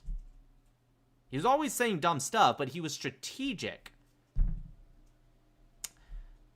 But now he's reposting stuff, and you know he didn't read the article, because if he read it, he would have said something more like, you know, yes, this was confirmed a couple days ago, and Trump lied to your face. He would still do his anti-Trump, leftist like bullshit and anti-Israel shit, but he would have mentioned that. He didn't. He very clearly implied that this was like a new information. This isn't new. It's the same exact article. They just posted it again with the same information. That's it. There's nothing new in this from the one from before. But again, Dave Smith is no longer... He's not very strategic with this stuff. I think what happened was the Coleman Hughes debate. Something happened with Dave Smith after that. Coleman destroyed him so bad. And anyone that tells you otherwise is lying. In fact, you know he did, because Dave Smith has these like weird fanboys that just like immediately go to Twitter to just consistently over and over, just constantly just like, yeah, he did so well. Not so much after that Coleman debate. There's a couple people. It's kind of like the onesie twosie people that come up on my live and say Sneeko did so well against you, but like it's like once in a blue moon you kind of see it. Same thing after Coleman. Coleman, wow, did he do incredible against Dave Smith. Dave Smith has not been the same since that. He really hasn't. It's not done the same. Coleman has something that really effective debaters have is a lack of emotion. Yeah, that's right. So let's look He's that up. steady, he has the facts, and he's always been really good. I've been following him for a while. But now that he's with the Free Press, he's really killing it. The fact is that much of what he said came true, and that's what makes it interesting. If we had never invaded Libya, never invaded Syria, never, taken any of the actions that we took in the war on terrorism, then yeah, it would be much less relevant that a general said he saw that the decision had been made in 2001. Okay. Well, everyone else in the room does not say the decision had been made. And he was not in these rooms making these decisions with the Secretary of Defense. So just real quick, sorry, I didn't mean to zoom in. Just want to pause that real quick. And what Coleman does very well here. My wife definitely said it correct. He's not playing into these emotional games that Dave Smith relies on people to play into. He's very much just kind of like he listens and he goes, okay. So what he does is he doesn't argue again. This is what I meant with what I did with Sneeko and what you should do as pro-Israelis. It's not always about necessarily defending the exact claim that they said. Sometimes it's about adding context, and a lot of times it's about going on offense. Sometimes it's about defense. I'm not saying don't do that at all. I don't know. Everyone's asking why Dave Smith is so red. Yeah, I don't know. He was at this point of the debate, he was getting really cooked and nervous. Anyways, what he's doing is he's saying not about that one guy and trying to discredit that one guy and trying to say, well, that one guy, blah, blah, blah. It's not what he does. He says, okay, but there's all these other people that actually don't agree. And so what it does is, one, it adds context that the average viewer is probably not going to know. And two, it shows that Dave Smith is doing this thing called cherry picking, where he's going off of, by the way, what Dave Smith is talking about isn't even like a confirmed thing. It's just kind of like what somebody said. But whatever, that's not the point. He's cherry picking one person's thing, and all Coleman is saying, well, by that logic, why wouldn't I go with all of this information? It's really smart. Defense and the National Security Advisor and George Bush. So it's just a complete coincidence that we went and overthrew those regimes that he heard that we were going to. We have contingency plans for all kinds of things. Again, that's not what this is what Douglas Murray tried to do too. It's not a contingency plan. When you're the Pentagon writing 60 memos a day, I guarantee you will troll those memos and find information and plans for every possible contingency in the world. The burden is still on you. This is not what we're talking about out one out of the 60,000 and exactly, like I said. By the way, for those that are just watching me, I have this really bad habit of pausing a video, saying something, going down this like little thing, and then I play it, and then they end up saying it. Really bad at that. But anyways, that's exactly right. It's not about this, and this is what they do a lot with the Epstein files too, and everything. It's about they try to pluck out these one things to try to draw this conclusion. You heard Dave. What did he say? He said, oh, so it's just a coincidence that we did this? That's not an actual argument, Dave. You have to make the case. You can't just simply say, oh, I'm right because the conclusion was kind of the same. Maybe. Right? That doesn't make your process right. That doesn't make your preliminary right. It just means that, yes, this process did play out this way. But that's not evidence to you being right. Say that this was important, but I'll get to Sharon. But that's just not. He does that during movies. Like he'll be like, da da da da, this should happen, and then it happens. If you guys want to know why I'm kind of pushed forward and not like leaning back, it's because I have my little sidekick over here that likes to sit behind my back. Oh, the cat that only loves you and not me. Yeah. Oh no, it's okay. It's okay. Even though I gave birth to her. That's my daughter, and she doesn't even like me.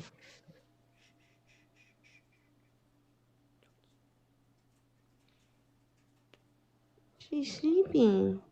This is my baby, you guys. Yeah, we're getting a new cat because this cat decided that Nick is the only person that she loves. So I'm going to train our new kitten to be my best friend.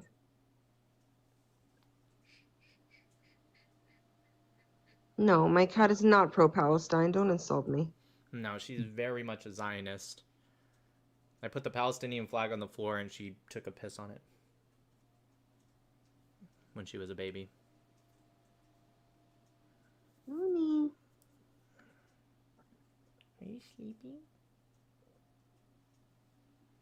Mayan's like, get a dog. I don't have the energy for a dog. I'm sorry. I gotta put her back in her spot. Sorry, I didn't mean You want me to have a baby or do you want me to get a dog? Because I'm not doing both. You can go back. You can go back. It's okay. Anyway, so just so you guys know, if you guys see me kind of like do this a lot, that's why. Okay, let's play the rest of this video. It's good. Not what you're doing. It's just Sharon. not. It's just not what I'm doing. I'm not saying there was a memo once that said something. I'm saying that a 4-star general said the decision had been made, that he had sources in the Defense Department. His sources in the Defense Department. Who is basing it on what?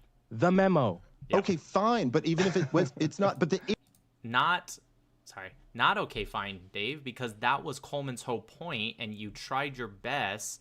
Yeah, I know I got hair everywhere. She sheds, but it is what it is.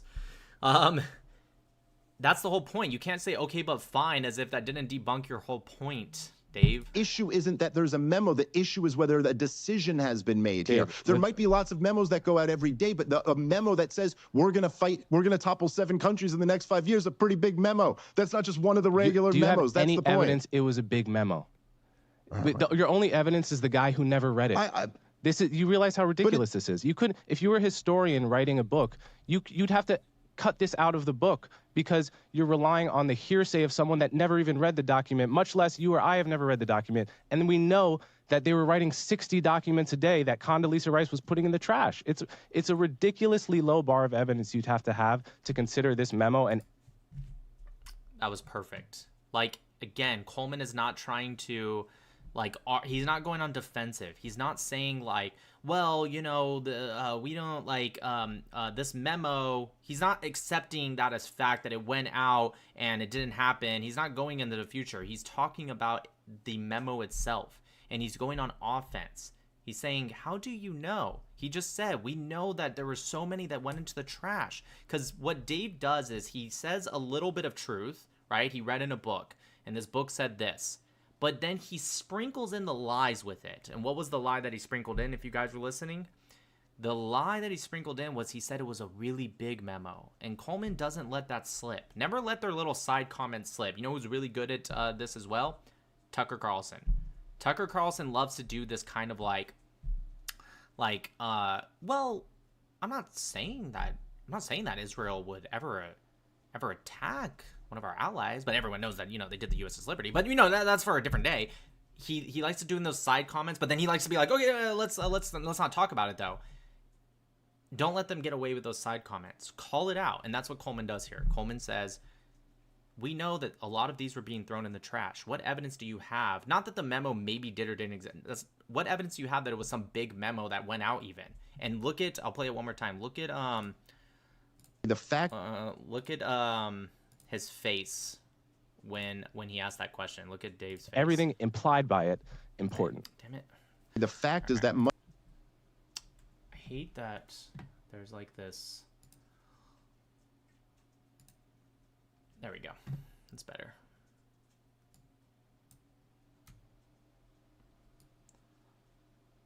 There we go. Look at Dave's face when Coleman asked that question. One of the regular do you memos. Have any that's the evidence point. it was a big memo? Your only evidence is the guy. You see, he doesn't have an answer. He just goes. It's like, is that an unfair question? Is that an unfair question? I don't think it is an unfair question. No, that's the quintessential sound of I really wish he hadn't asked me that question. Right. Let's try one more time.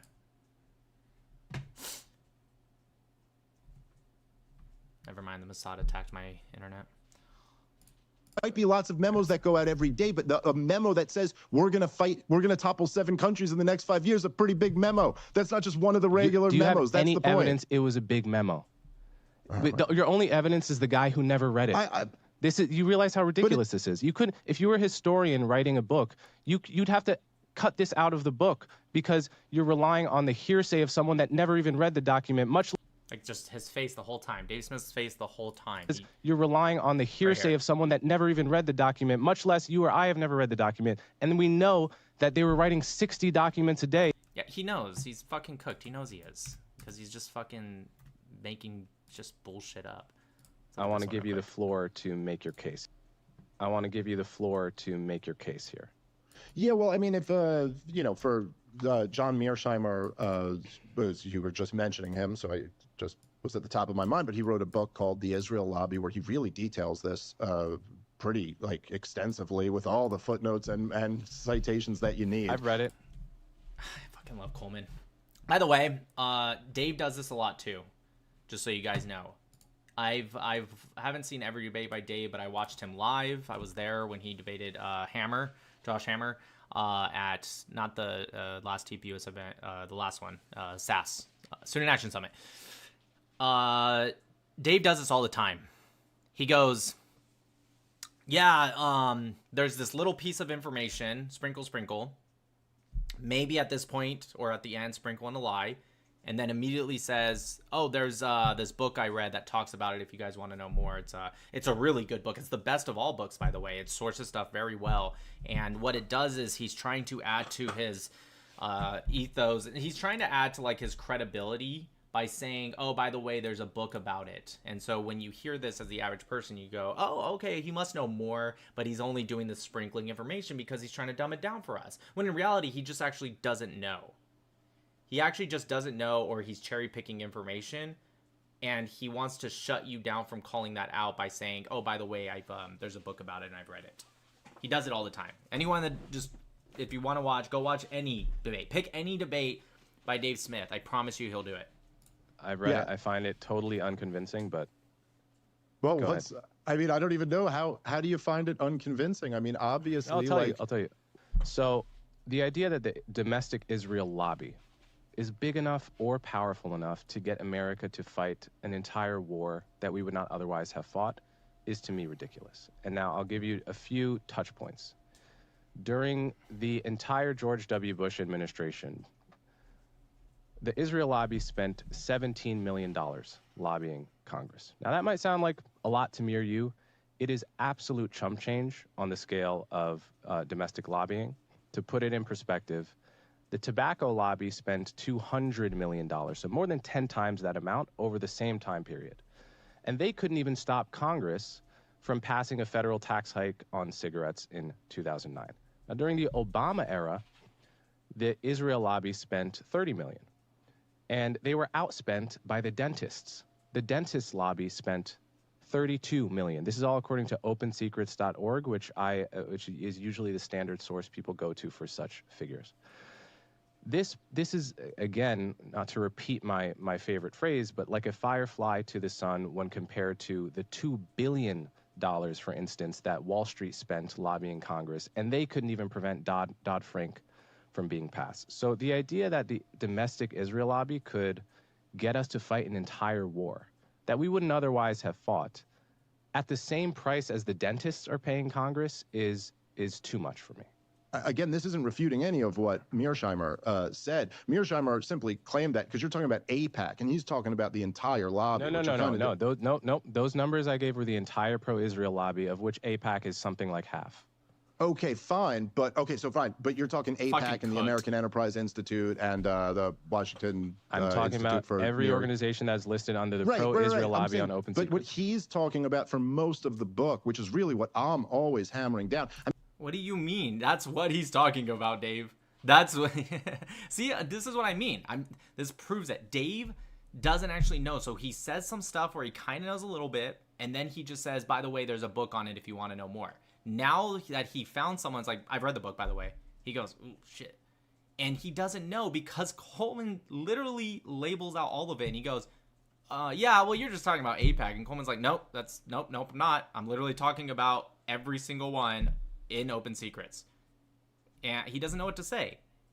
pro-Israel I'm lobby saying, on open but secrets. what he's talking about for most of the book, which is really what I'm always hammering down. I mean, look, there's no question like AIPAC supported the war, and some of these other, or the American Enterprise Institute, they all supported the war, and they threw money toward that, and they lobbied for it. AIPAC was bragging, by the way, about how their influence over the thing. They bought the Iraq war for dentist money?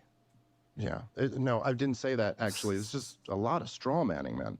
How about just like, if I don't say it, don't just like make that my argument for me. Anyway. It's I mean, if they could get us into a whole war, why couldn't they get a single president for 36 years to recognize the Golan Heights? It's a much lower lift for us, right? Condoleezza Rice talks about in her memoir, she talks about a story where, remember President Bush gave this Palestine speech in 2002, and he said, we're going to push for a two-state solution, and we're going to call the Arab state, we're going to call it Palestine. So she tells a story that the Israelis were freaking out. And they called Condoleezza Rice and they said, you absolutely cannot call it Palestine because it's called Judea and Samaria. That's that's historically. And Condoleezza Rice said, basically, screw you. We're not rewriting our speech for you at all. And they said, oh, hold on. Let me talk to Sharon. Call Sharon. Okay. Can you just add the word new? Just add one word to the speech. Call it New Palestine instead of Palestine. And Condoleezza Rice says, absolutely not. It's written. Basically, fuck off. And don't try to lobby Congress either, because it's not going to work. So the idea is like the same Israelis that can't get President Bush to add one little teeny word to a speech could somehow get us into a 10-year war, billions of dollars. I think this is like Coleman, the logic of this is like if you had one like anecdote about like I asked my wife for a sip of coffee and she wouldn't share it with me. And then you were like, so we're supposed to believe that you couldn't get this woman to share a sip of coffee with you, but you could get her to marry you and have kids with you and do all of that? Like, yeah, okay. It's pretty much the end. You guys kind of get the point, but it's if you haven't seen that debate and you're one of these people, which I totally get, if you're someone that's like I don't really like listening to those people. I get it. Trust me. I want to sometimes pull my hair out when I'm listening to them. But if there's one you're willing to sit through, a Dave Smith debate, that one's incredible. Coleman does an incredible job. It's better than sitting through a chink like, rah, rah, rah, rah, rah. You know, those types of things. Israel! I just, Chank's whole thing is just screaming and turning red and sweating. I can imagine you debating Chank and you just laughing the entire time, like doing what Goldie and Elika, like you would just laugh. Oh, I would. And it would drive him crazy. I would do way worse than that. You wouldn't even have to speak.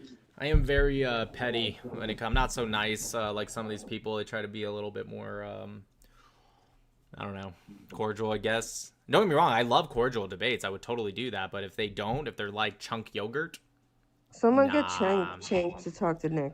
I would laugh in his face. I would call out how he's about to pop. The only person I would not allow you to speak with is Anna. Like, I don't even want her in your presence. I feel like you would have to take like 15 showers before I could touch you again. Well, why? I wouldn't touch her. So it just like, why would I need to take? No, but like she would be in your airspace. I'm not okay with that. Just transfers. Yeah, that's fair. What was I gonna say? Someone in the YouTube said Smith is not as smart as Chank. Okay, look, I don't like Dave Smith, but Dave Smith is infinitely smarter than Chank. Dave Smith has at least kind of read some parts of some books. Anyways, what was I gonna say? Yeah, Tucker. I'd love to debate Tucker. Tucker has a very unique way. I'm not saying that Israel's bad, but I am. I mean, I don't know. I mean, there's a lot of topics that I talk about, and none of them at all have to do with Israel, like at all. I barely talk about Israel. I don't think I talk about Israel a lot. Do I? Do I really talk about Israel? I mean, that's what people tell me. I don't think I do. Israel has nicer roads than the United States. It's nicer in a lot of ways, but it's also the ugliest country in the world. They haven't built anything from 1948. Sorry, I've been there, but it's true. I mean, come on! Tucker. Tucker Carlson. Tucker. Tucker. Tucker Carlson. How about some you mingle for the people? All right, fine, but I'll go on to some you mingle. Then I am ending the live. I really should start setting a thing where we do speed rounds for pro-Israeli / pro-Nick Mattel people, and then once they kind of get through, I'll try to find some debates. But I think from now on at like 10 to 10:30 p.m., somewhere in that time, I will just automatically switch to you mingle. Sound good? I think that sounds about right. So that way we can adjust and get some people who has their faces and whatnot. You know what I mean? Hold on, I have to adjust.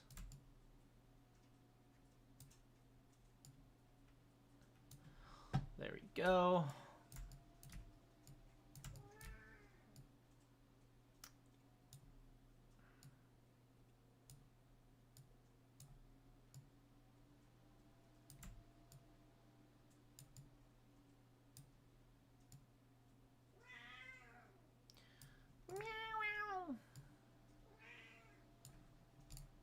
Babe, can you open the door? I think she wants out.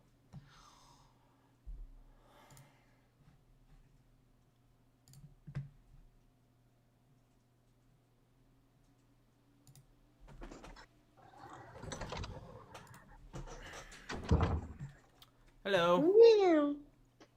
Brother, you have the fuck? That's the wrong. What'd you say? I'm sorry. Oh. No, nothing. I thought you were Palestinian, but I remembered that you guys have the same land of us. Well, I'm not Israeli or Palestinian, but I do support Israel, and I like to have conversations about it. Are you streaming? I do stream, yeah. Are you streaming right now? Mm-hmm. No, deportation. No, that's fine. I don't work for... Well, actually, I do work with the Trump administration sometimes, but I promise you I'm not going to try to deport you or anything like that. Okay, Wait, why are you worried? Why are you worried about getting deported anyways? Aren't you here legally? No, I'm here on a student visa. Oh, okay. Fair enough. Well, that's okay. I'm cordial as long as you're cordial.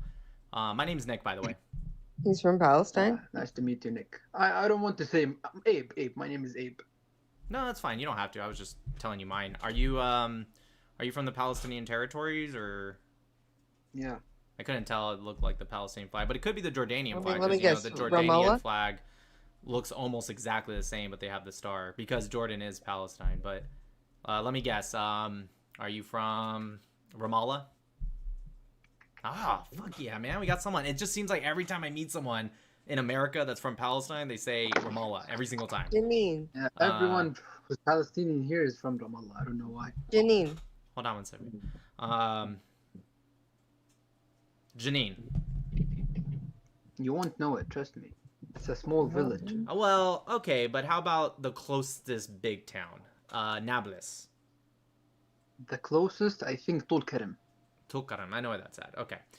I haven't been there. I've been to Ramallah. I've been to Nablus. I've never been to Jenin because that's a little bit more harsh, but maybe one day. Maybe. So how did you, when did you come to America? I came 3 years ago. 2022. How old is No, 4 years. 4 years now. How old are you? Oh, actually, you probably 21. don't. Oh, okay. How's your schooling going? Going well? It's going well, yeah. I just want to finish, graduate, and go back, man. That's it. What are his thoughts? So what are your thoughts on the conflict in Israel, Palestine, whatever you want to call it? I mean, I don't want to talk about Palestine and Israel. I want to talk about Iran and Israel.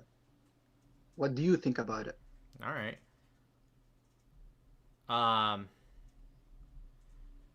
I think, like, I mean, I support the Iranian people 100%, and I'm happy about the strikes because I'm very anti-IRGC personally. I don't want boots on the ground, right? I like, if Trump were to come out tomorrow and say, like, he's going to send in soldiers, like, to go in Iran, like, on the ground. Personally, I wouldn't support that. If he does it, though, of course I want what's best for my country, but I personally wouldn't support it. But I'm against the IRGC and how they've been treating the citizens in Iran, slaughtering tens of thousands of them. Masa Amini, do you know about Masa Amini? She was a Kurdish Iranian woman in 2022 who she was in a part of Iran where they force you to wear the hijab, and she put it on. She was wearing it, but she had some hair sticking out, and so the morality police, they kidnapped her, beat her, and killed her. And so that's what led to a lot of protests back in 2022. I don't know if you remember that, but anyways, what do you think about the strikes or the Islamic regime or whatever you want to talk about with Iran? I know you probably don't agree with me. It's okay. I mean, yeah. Are you Iranian? No, I'm not. I'm mostly Italian and Spanish, honestly. I'm not Jewish. I'm not Arab. I'm not Iranian. I'm not Israeli. Yeah, that's the weird thing. Yeah, like you support Israel and you're not. I don't know. I just support Western like culture and ideology, and I've learned it extensively. I'm getting my degree in Middle Eastern history. My other degree, I'm an engineer. A nuclear engineer. I was in the Navy for about 12 years, the U.S. Navy, and I just learned it extensively. I've learned a lot. I've studied it a lot. I've been there. I've been different places in the Middle East, but I've been there as well. And so after studying it, I found who I should support more. So tell me, where did you go in the Middle East? Because I live in Kuwait. Do you know Kuwait? Yes, I do know Kuwait. I know all parts of the Middle East. I have not been into the Middle. I can't tell you ever again, but I haven't been to Kuwait. But I can tell you where I've been outside of certain times of my life. And I've been in Israel. I've been into the Palestinian territories. I went into the restricted zone of the Gaza envelope. I've been into areas A, B, C. Haven't been into Hebron yet, where H1 and H2 is, but hopefully I'll go there one day. And I've been to other spots. I don't know.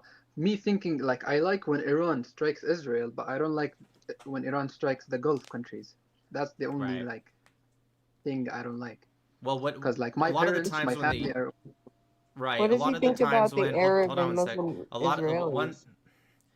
When they strike the Gulf countries, are striking American bases a lot of the time. Not all the time. I know they've been striking some of the what's it called? Hotels and stuff, and they even struck the Burj Khalifa, but not that. What do you think about when they attack? Yes, it's technically the Gulf countries, but the American bases. I mean, it's their right, because like the American bases are striking Iran, so they have to strike back, you know? Well, okay, I mean, fair, I guess, but do you support the Islamic regime? Like, I get you're Palestinian, and I know the IRGC funds your guys' groups a lot, but don't you think you can separate the IRGC? And you can be honest with me, I'm just curious. Don't you think you can separate the IRGC from, I guess, your support for the Palestinian people? I don't know. I'm trying to learn your perspective. I'm trying to learn your perspective. No, I can't talk freely because, like, you know, I know like you're a streamer and you stream sometimes, and you might like get some clips. I don't want to get famous, you know. How about this? I will not clip this. First off, I'm not even recording right now. I'm not clipping this. Literally, I do my live, and yes, there are some people watching, but I'm not clipping this at all. I'm not gonna record it. I'm not clipping. I mean, you don't have to tell me everything you believe, I guess. I don't. How deep is your love for terrorism that you're so scared to speak? No.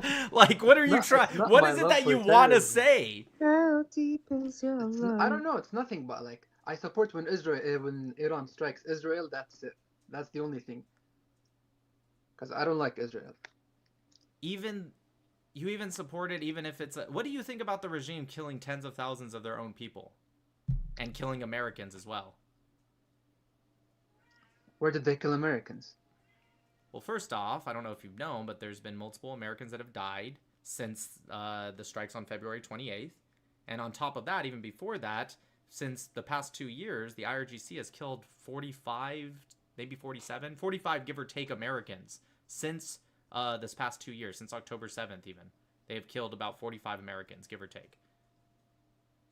I mean, yeah, but like Israel and America killed more, I think. Like, especially in Lebanon.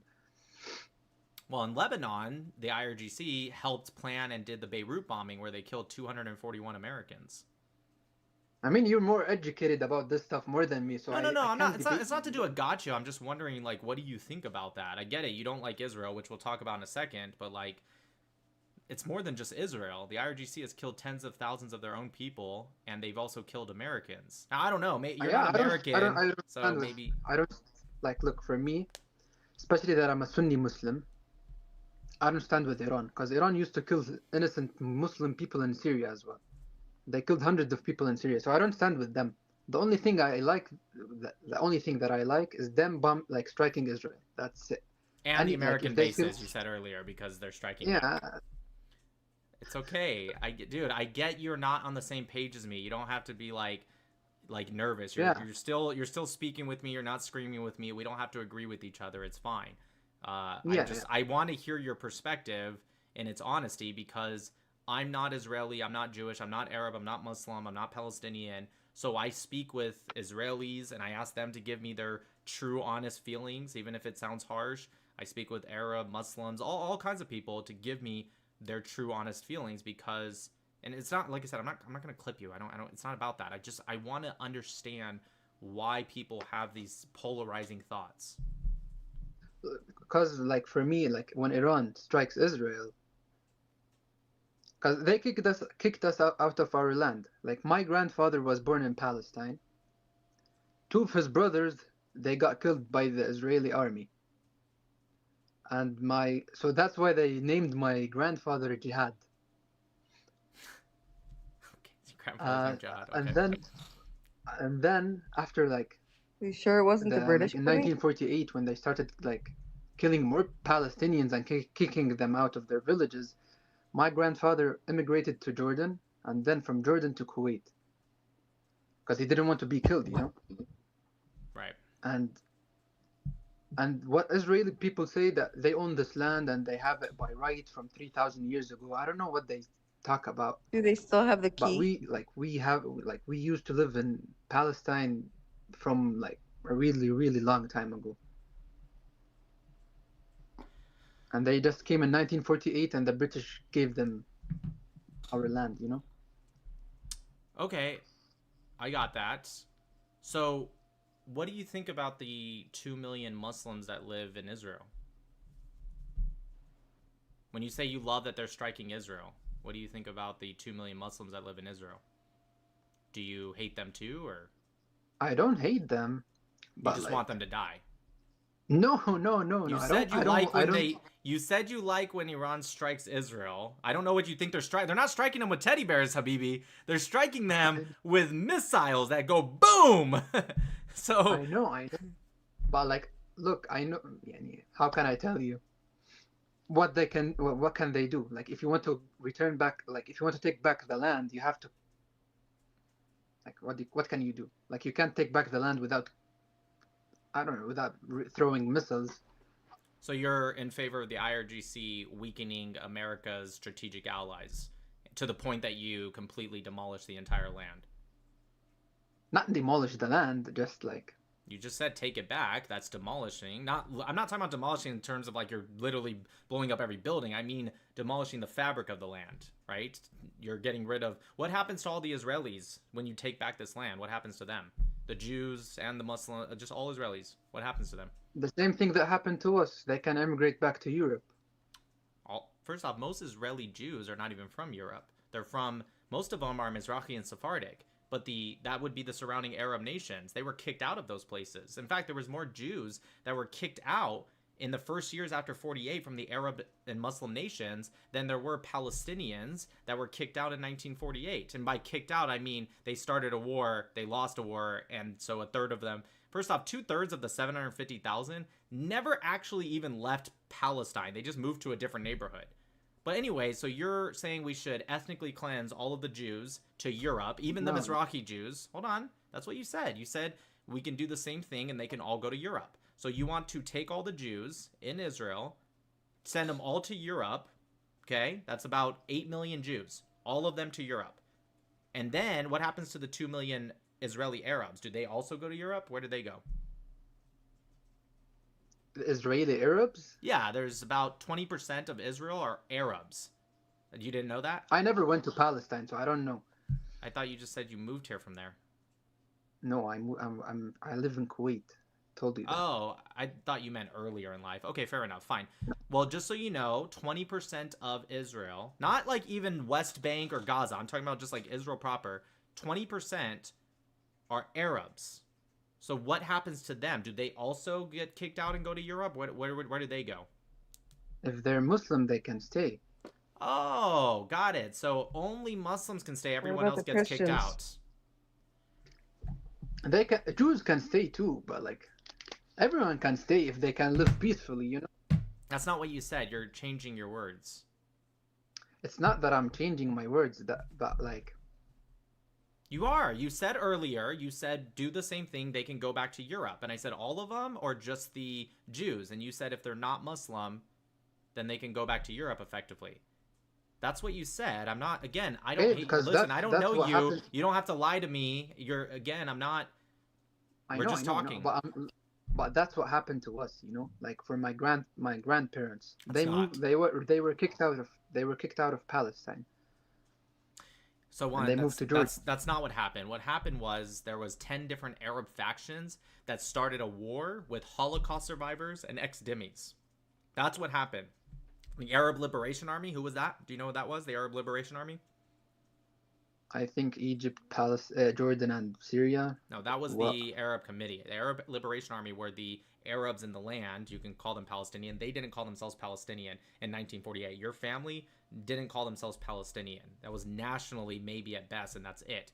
They were the Arab Liberation Army. The reason they didn't call themselves Palestinian Liberation Army is because that didn't exist. So the Arab Liberation Army was the local Arabs who had a flag that they would fly was with the Star of David with a knife through it. And they would go around talking about slaughtering Jews, and sometimes they did. The Arab Liberation Army was one of these factions. You had Egypt, you had Syria, you had Jordan. You had overall like 7 different nations, 10 different Arab factions, from the local Arabs that you call Palestinian to outside Arabs in the Arab world. They come in and they start attacking. They lose for whatever reason. I don't know how they lost. I don't get it. They outgunned the Israelis. They outmanned the Israelis. But for some reason, I mean, I think it was God. They won. The Israelis beat all of the Arabs, okay? Jordan illegally annexes Judea, Samaria, what they call the West Bank. Jordan takes that land, never gives it to the Palestinians. You guys, somehow today, never call for the Free Palestine movement in Jordan. They took, by far, most of the land. It's not even close. Even when they got kicked out of the West Bank, they still, to this day, have about 78% of all of the original Palestine. And you guys don't care because there's no Jews. You only care when Jews do it. Egypt takes the Gaza Strip. And then in 1967, you surround and attack Israel again with the intent of destroying and wiping out Israel. Israel beats every single Arab military in 6 days and 5 hours. And not only do they do that, they push Egypt all throughout the entire Sinai, a piece of land that is about 3 to 4 times bigger than all of Israel. They push Syria out of the Golan Heights. They push Jordan out of the West Bank. They reclaim the holy site of Jerusalem and the eternal capital of the Jewish people. And you're telling me that no, actually, you guys were all victims, and Israel, these evil Jews just came in and just kicked you out. Even though the Jews were begging the Arabs to please stop fighting, they wanted them to be a part of this. Can you tell me what happened to the 150,000 Arabs who decided to not listen to the Arab Higher Committee and try to either fight the Israelis or flee? They stayed. What did Israel do to those Arabs? The ones that stayed in Israel even after the war. What did they do to them? I don't know. They gave them all citizenship. And today, those 20% of Israel being Arabs, 2 million Arabs, most of them Muslim, they are the descendants of the Arabs that stayed. And the Jews did not ethnically cleanse them. The Jews did not kill them. They gave them citizenship. But in your hands, I just asked you, what would you do? And not only did you say ethnically cleanse all of them, but you said only if they're not Muslim. Which, again, I appreciate your honesty. I do. I want to learn everyone's perspective. But your problem isn't with the Zionism. Your problem isn't even with the state of Israel. Your problem is with non-Muslims, specifically Jews, because you just said it.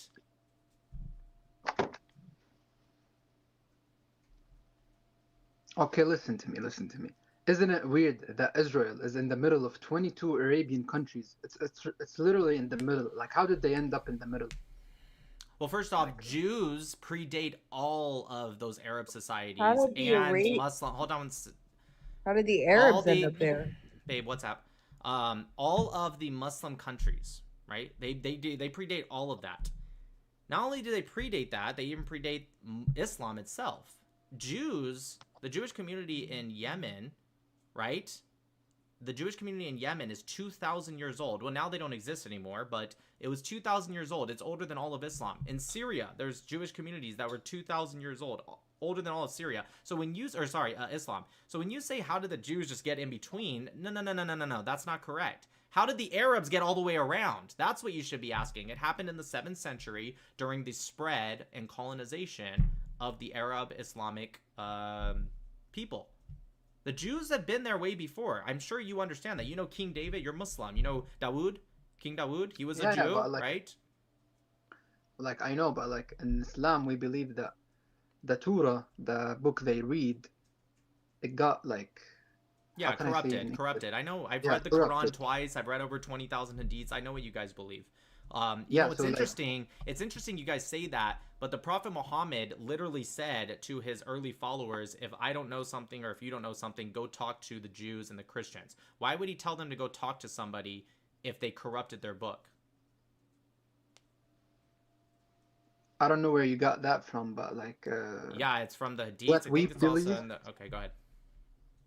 But what we believe is that their book got corrupted, even the Bible. Like, we believe in these books. Like, it's one of the 5 pillars of Islam to believe in the Abrahamic books. But we believe that the books got corrupted. So they're, like, following a wrong religion. Not, like, it's not the true Jewish religion, you know? Yeah, so here it is in the Quran. It's 1094, Surah 10, Ayat 4. Here it is.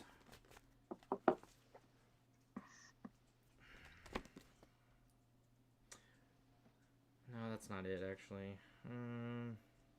You can give me the I have to number. find I'll it. search it up in Arabic. Yeah, of course, it says something in Arabic, huh?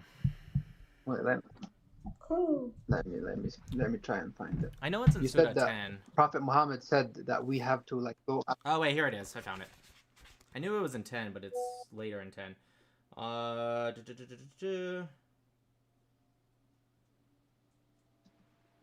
It says if you are. This is Surah 10, ayat 94. I'll read before and after. So it says, we place the children of Israel in an abode of truth, and we provision them with delicacies. They quarreled not, until knowledge came to them that your Lord shall judge between them on the day of resurrection concerning that over which they quarreled. If you are in doubt concerning what we reveal to you, ask those who have read the book before you. So Muhammad told his people, Jabril, from Allah to Jabril to Muhammad, Muhammad told his people, if you are in doubt concerning what we reveal to you, go ask those who have read the book before you. So that's Christians and that's Jews. Why would he tell you to go ask them if they were corrupted anyways? Why say that? What's the purpose? No, to be honest, I don't know. Why are you laughing? I really don't know. Wait, let me I might clip that one. I won't clip anything extreme you say, but that one was funny. No, I gotta be real. That one was funny. I appreciate the honesty. Man, don't I'm messing with you. I'm messing with you. No, that's hilarious. No, I appreciate the honesty. Seriously, I'd rather someone just tell me I don't know than try to play this whole like, well, maybe it's like, I appreciate it, but anyways. What do you think about, so you've made yourself clear about the Jews and Israel and how you feel about them, but what about America? Like, how do you feel? I like America. Even though America bombed all these countries that you're supporting and everything? I mean, I told you, I don't like Iran. Fuck Iran. I don't like it. But, like, the only thing that is good that they do is, like, they're the only country that are striking Israel. Because the Arabian countries, I don't know why they're not doing anything to Israel. Well, maybe they just don't want to be like murderous jihadists. Maybe they're done with that life. Maybe they're trying to advance forward in life. Because they're not following the religion, our religion. What does your religion say? I mean, I agree with you. Your religion says strike the necks of every unbeliever, strike the necks of the unbeliever, strike every finger until they submit. That's true. You know the Quran better than me, trust me. Okay, so I of course I do. But that being said, that's my point, is that if it says that, then why would you not feel that the Iranian people are correct and not just striking Israel, but striking anyone that's an enemy? Can you say that again? I'm sorry. You're kind of over here, and I feel like you have certain opinions, and you're like scared to tell me, dude. Look, I'm literally just a normal guy. I'm not an FBI agent, dude. I'm a streamer. I know. And like, but I feel like what it is you're being a little hypocritical, a little bit, because you're saying kind of like, oh yeah, I like when they strike the Yahuds. But then I'm asking you, like, okay, then what about America? America definitely went into the Middle East, right? And they struck all these areas, and you're over here. I mean, yeah, I don't like. Listen.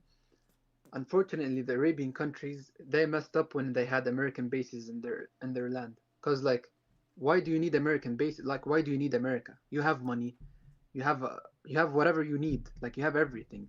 I don't know. And we're not like a small country. We were like 22 Arabian countries, and there's maybe like 50 Muslim countries. It's like why do you need the American bases? Because the American bases in like the Middle East are only like doing bad stuff to us Muslims. Like they say they protect us, but protect us from who? Right.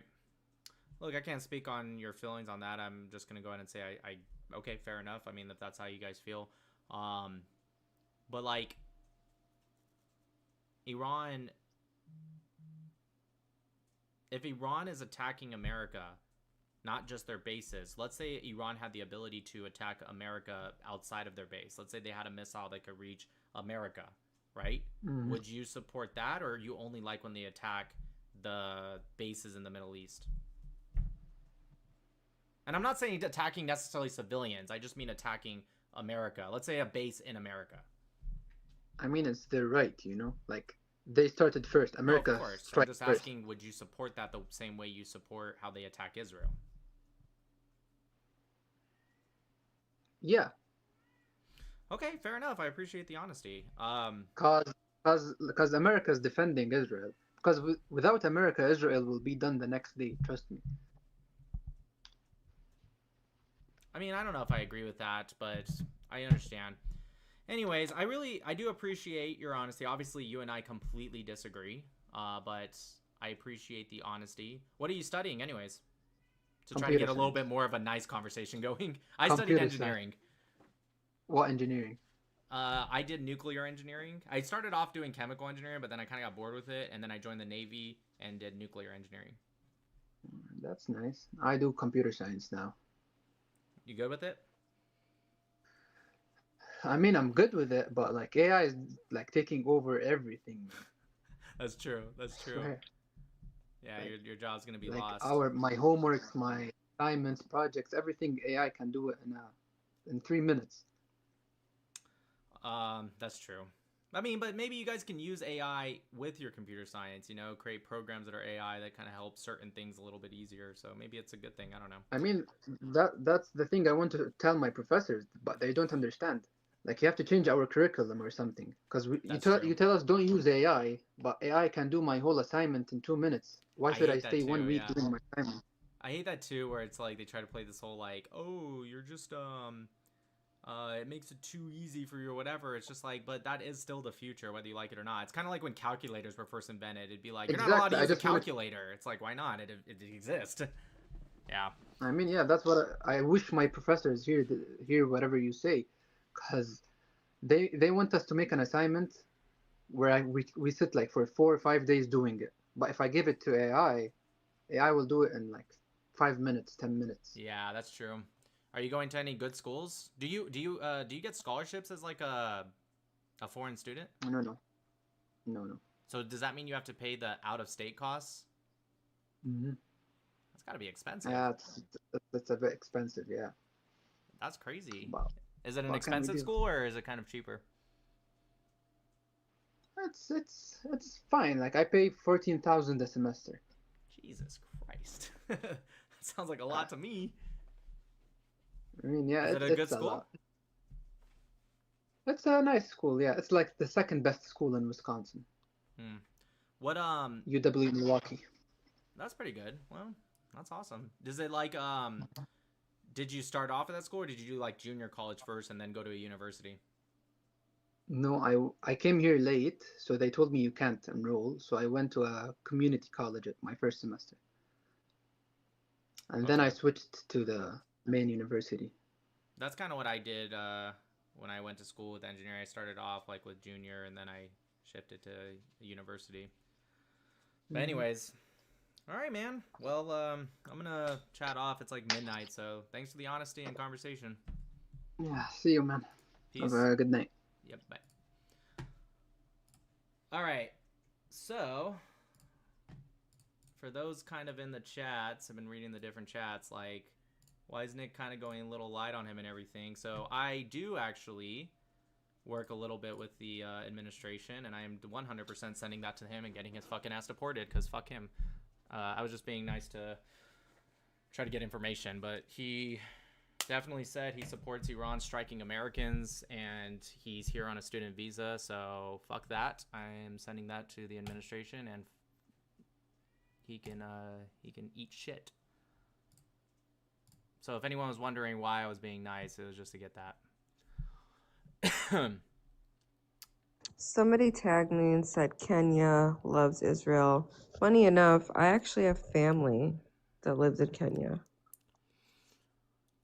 I know that's very random, but yeah, my dad's cousins. And my third cousins grew up in Kenya, which is really cool. And I also have family from Argentina from my mom's side.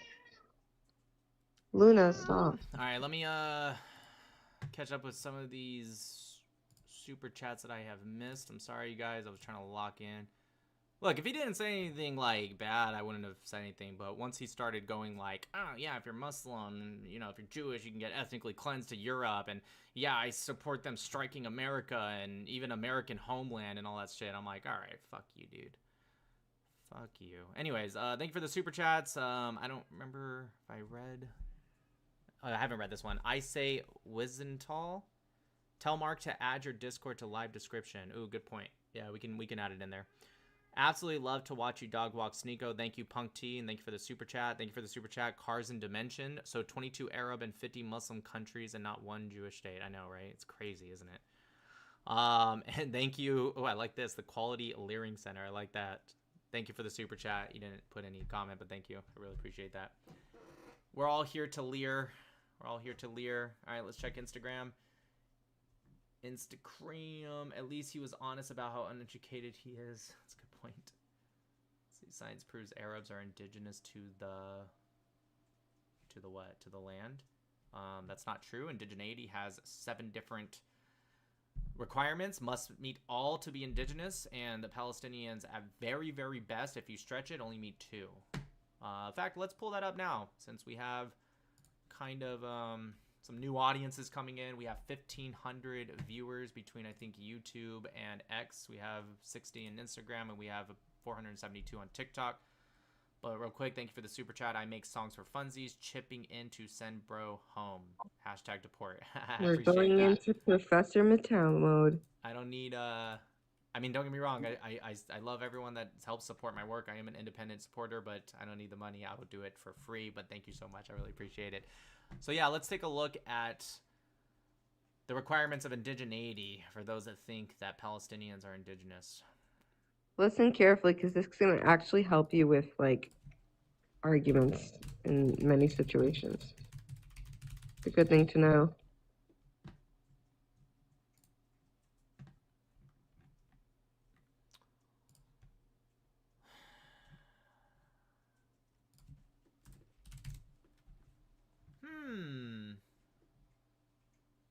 Here it is. Okay, let's put it up on the screen.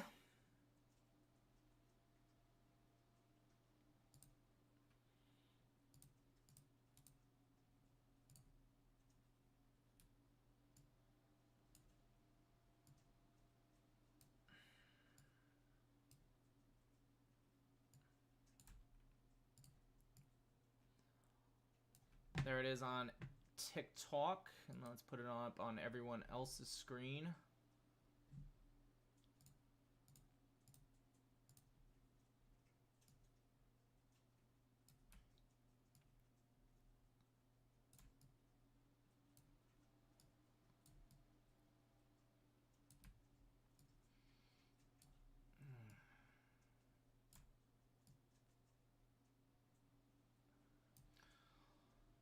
Okay.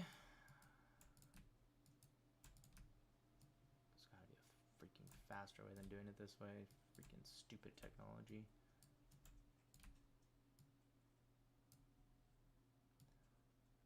Alright, guys. So this is... stupid technology. Just the best technology we've ever had, ever, in the history of the world. Anyway, so you guys see right here, this is 7 different requirements. It's actually, even though this is the United Nations, it is mimicked from the actual indigenous people's body. Indigenous peoples around the world actually helped come up with this stuff. Babe, wait 1 second. You should share with them one day a clip of Louis C.K. talking about being in the plane, being like, "You're flying." All right, sorry. All right, so this comes from the UN system body. And these are the 7 different requirements. First one, I'm going to go over this real quick and I'm going to end the live. Self-identification as indigenous peoples at the individual level and accepted by the community as their member. So you can, again, with stretching, you can argue that the Palestinians have that. They definitely, because it says self-identify, they definitely self-identify whether they're right or not. And as for accepted by the community, again, if you stretch it to community like worldwide, it's accepted by some. And so again, a little bit of a stretch, but they have that. That's one. Second, historical continuity with pre-colonial and or pre-settler societies. They do not have this. In any stretch of the form, they do not have this. Whether you think it's because they are Arabs, which they are, they obviously don't have pre-colonial, pre-settler societies.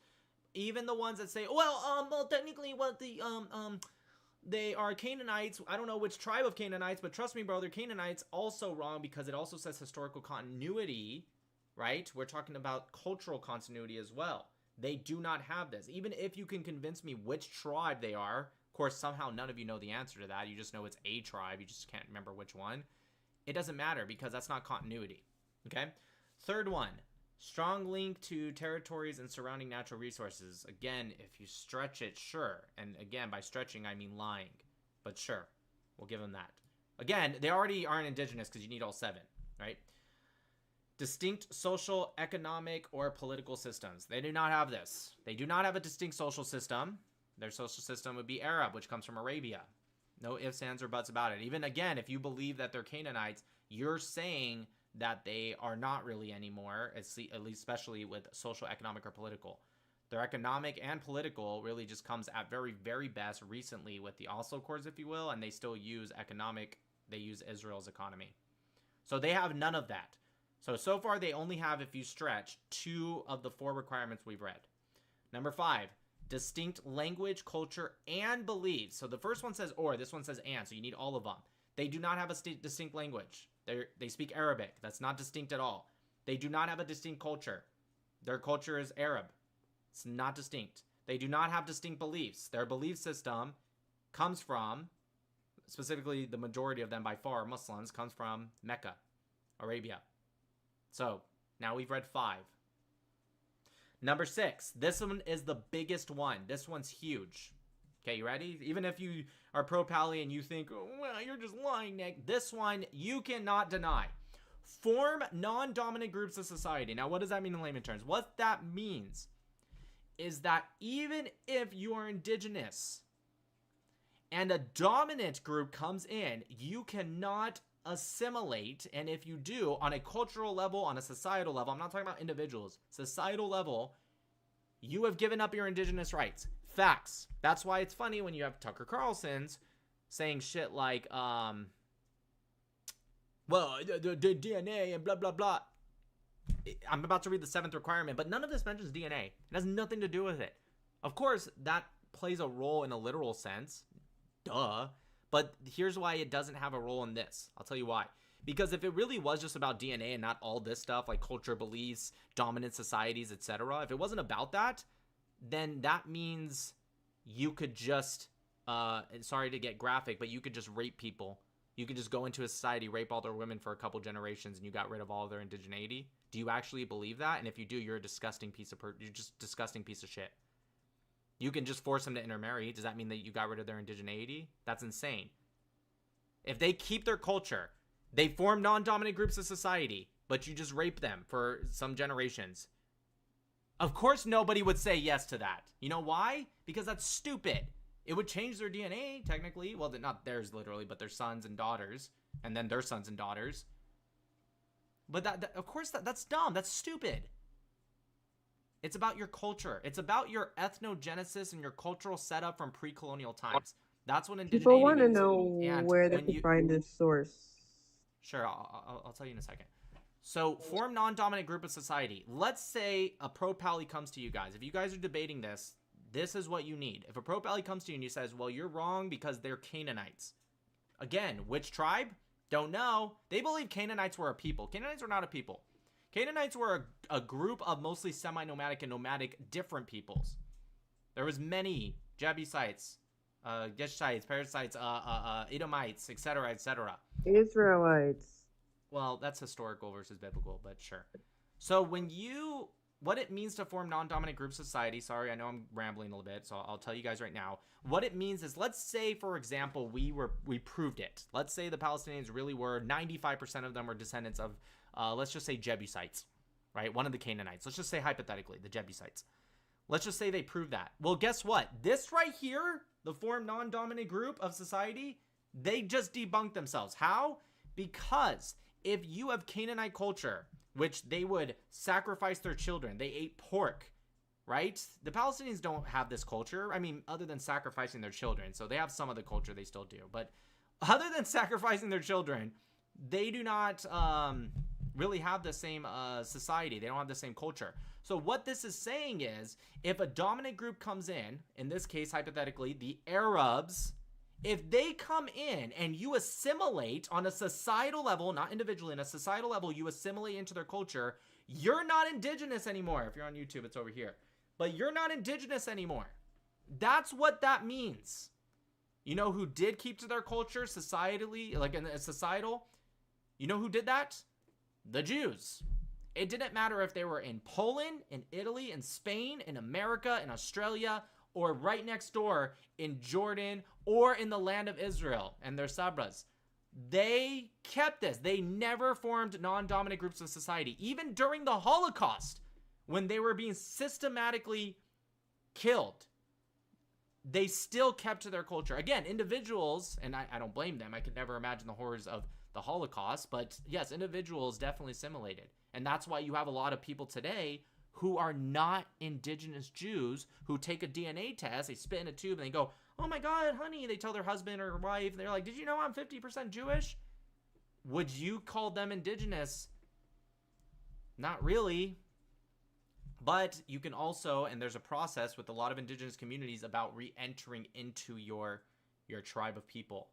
That's why a lot of Jews who just find out from a DNA test they're Jews, they fucking are anti-Zionist Jews. They hate Israel. They're not, they don't really believe in Judaism. Judaism is not an important part of their identity. Being Jewish is not important, but of course they love to mention it when they say, well, as a Jew, I really, I hate Israel. Yeah, because you're not part of the tribe in this moment. Now, of course, they can absolutely regain that. Because people, especially because they assimilated during the Holocaust, and I've read this from a rabbi, I actually really thought it was amazing. It was a very, very interesting story I read. So I'm about to get a little bit more religious and not historical. Sorry for those in the chat that are maybe atheists or secular. But he said that there was a lot of Jews whose their neshama, that's the soul for those that don't know, it wanted to protect itself during the Holocaust. So it severed itself from its Jewish identity. And that's why you have a lot of people later after the Holocaust, even today, who are not Jewish, or maybe they took a DNA test and got a little bit of Jewish or whatever, that are kind of like having this struggle with their neshama, if you will, their soul, about what Judaism means and the land of Israel. And it's interesting, right? Because what it is he believes, and this is what he put, that it's a descendant of the people during the Holocaust, or maybe not even the Holocaust, maybe other times in history that the Jews went through persecution, which is a lot. And so it's actually finding its way back. But every neshama, every Jewish neshama was there on Mount Sinai. And so if you convert, it's because you were there. You were there with the rest of them. So yeah, it's very interesting. People want the source for the indigeneity. Yeah, I'll read the last one, but I'll give you the source right now. So it's actually everywhere. If you go to the Indigenous Peoples World Forum, you're going to see this. This one I'm reading right now is literally from the United Nations website. If you want to find it, I literally typed into Google. Sorry, I know it's zoomed in, but I literally just typed in UN Indigenous Requirements PDF, and then it's the one titled "Who Are Indigenous Peoples?" And then you'll see it. You'll click it's a PDF. That being said, it's in a lot of places, these requirements. The Indigenous Peoples World Forum, excuse me. Let me pull that up right now so you guys can see it. Hold on while it loads. One sec. Let me put this on full window. There you go, right there, you guys.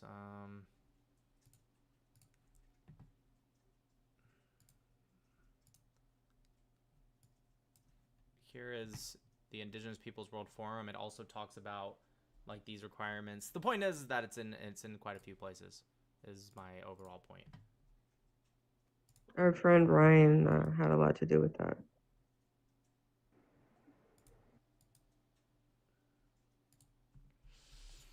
Last one is resolve to maintain and reproduce their ancestral environments and systems as distinctive peoples and communities. Sure, I guess if you stretch that one, maybe you can. Again, you have to stretch it a lot because technically,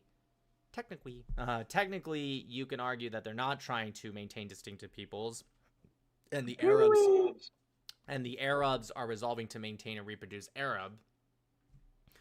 So again, this is literally the requirements. It's insane for them to say otherwise. Not once does it mention DNA. And most importantly, it literally says form non-dominant groups of society. I would love to see any Arab who believes the Palestinians are quote-unquote indigenous. I'd love for them to see or answer that one. To the person in the YouTube chat, official ADJ, I am literally shaking right now. I'm so mad. Keep shaking, bitch. Fucking Arab colonizing piece of shit, dude. Fuck you. Keep shaking, motherfucker. Thank you for the super chat. Cars in Dimension, $5. Thank you. Most Jewish assimilation in Europe happened before the 20th century. Statistics show that more Shoah survivors became more religious than less religious. Yeah, that's true. Actually, a lot of them did become more religious. Yeah. Anyways, to somebody named I don't like the Jews in the.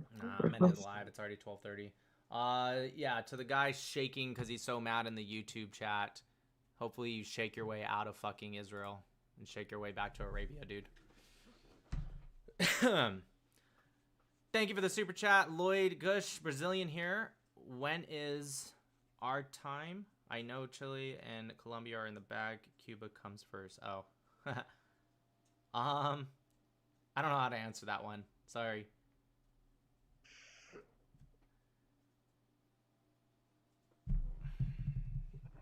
Would love it if you made educational videos outside of debating about all this, the creation of 1948 Israel.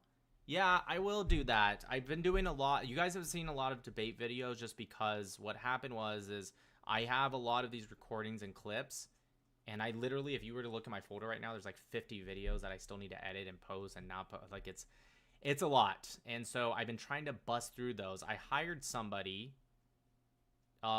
who works in AI automation. He's an awesome guy. He just finished. I kind of used a little bit of the system last night because he just finished. I still need to kind of work my way around it, but he made it personally tailored to me so that way I can plug in these long recordings and it automatically kind of pumps out reels. There's still a little bit of editing after that, but the point is it saves a lot of time.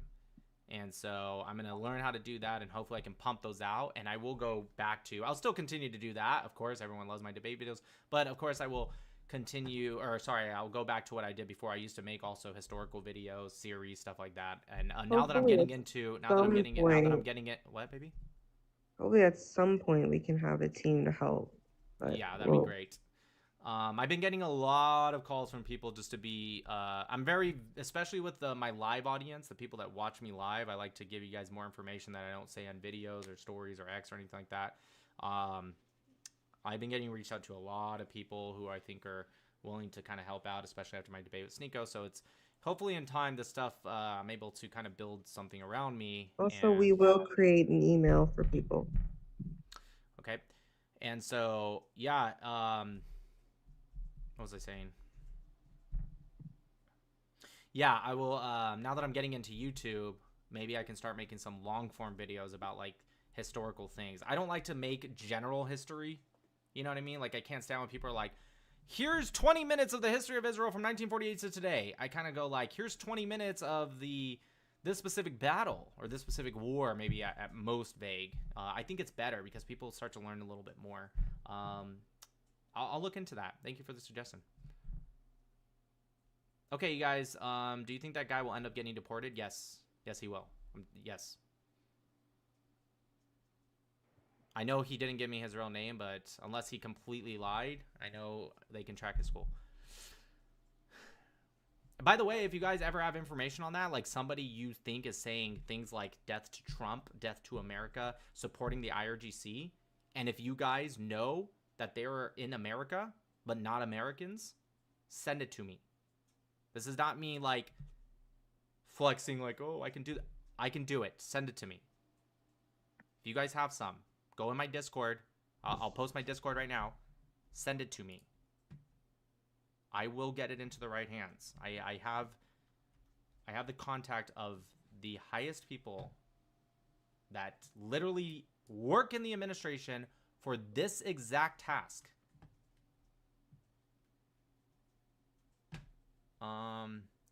Let me get my Discord link.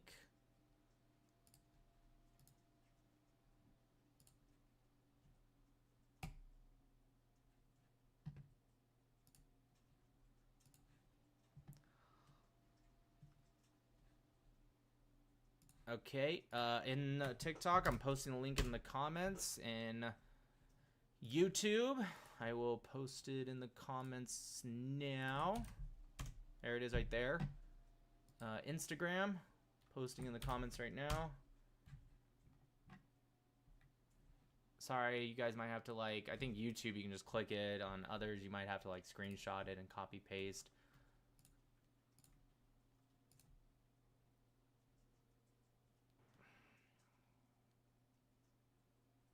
Now look, you guys, we can't do stuff for people that are just kind of maybe, you know,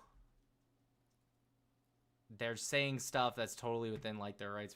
I'm talking about people who are like cheering on the regime and hoping that they kill Americans or Trump or America or something. Those people. Don't send me stuff of some guy who just says something that you just really don't like and he may or may not be American. That's not going to work. They have the right to say that stuff. I'm talking about people who are like, I hope America gets struck. I hope Trump gets... That's who I'm talking about. And by the way, someone in the chat said, we have one in the chat, an American who's anti-America. No, I'm not talking. I'm talking about people who are saying that stuff who are not American, but here in America on a visa or something. If they're American, unfortunately, we just have to deal with that. They're called leftists. I know, it sucks. But that's just something we kind of have to... Just kind of something we have to do. Yes, I copy-pasted to YouTube. I know, it sucks, guys, but it is what it is. So, yeah. If you guys are scrolling and you just see something, if you don't know, like maybe he's maybe he's not American, maybe he is. If you don't know, but you're like maybe kind of confident he might not be American or just here on a visa, like maybe you heard he's a student and you're just kind of like, maybe. You can go ahead and send that too. We'll figure it out. But, I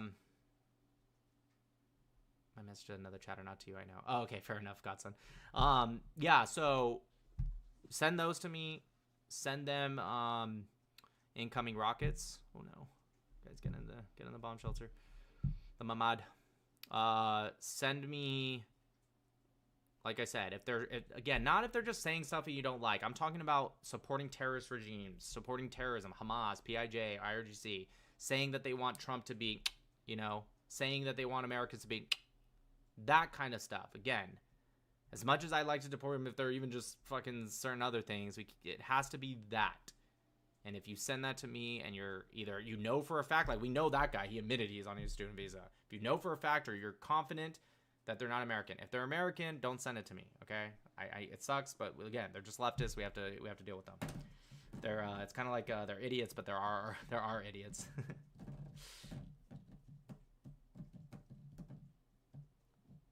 Makes sense? Mashallah. All right, you guys, Lichot, Laila Tov, I'm Yisrael Chai, and God bless the United States of America. See y'all on the flip side. Bye-bye.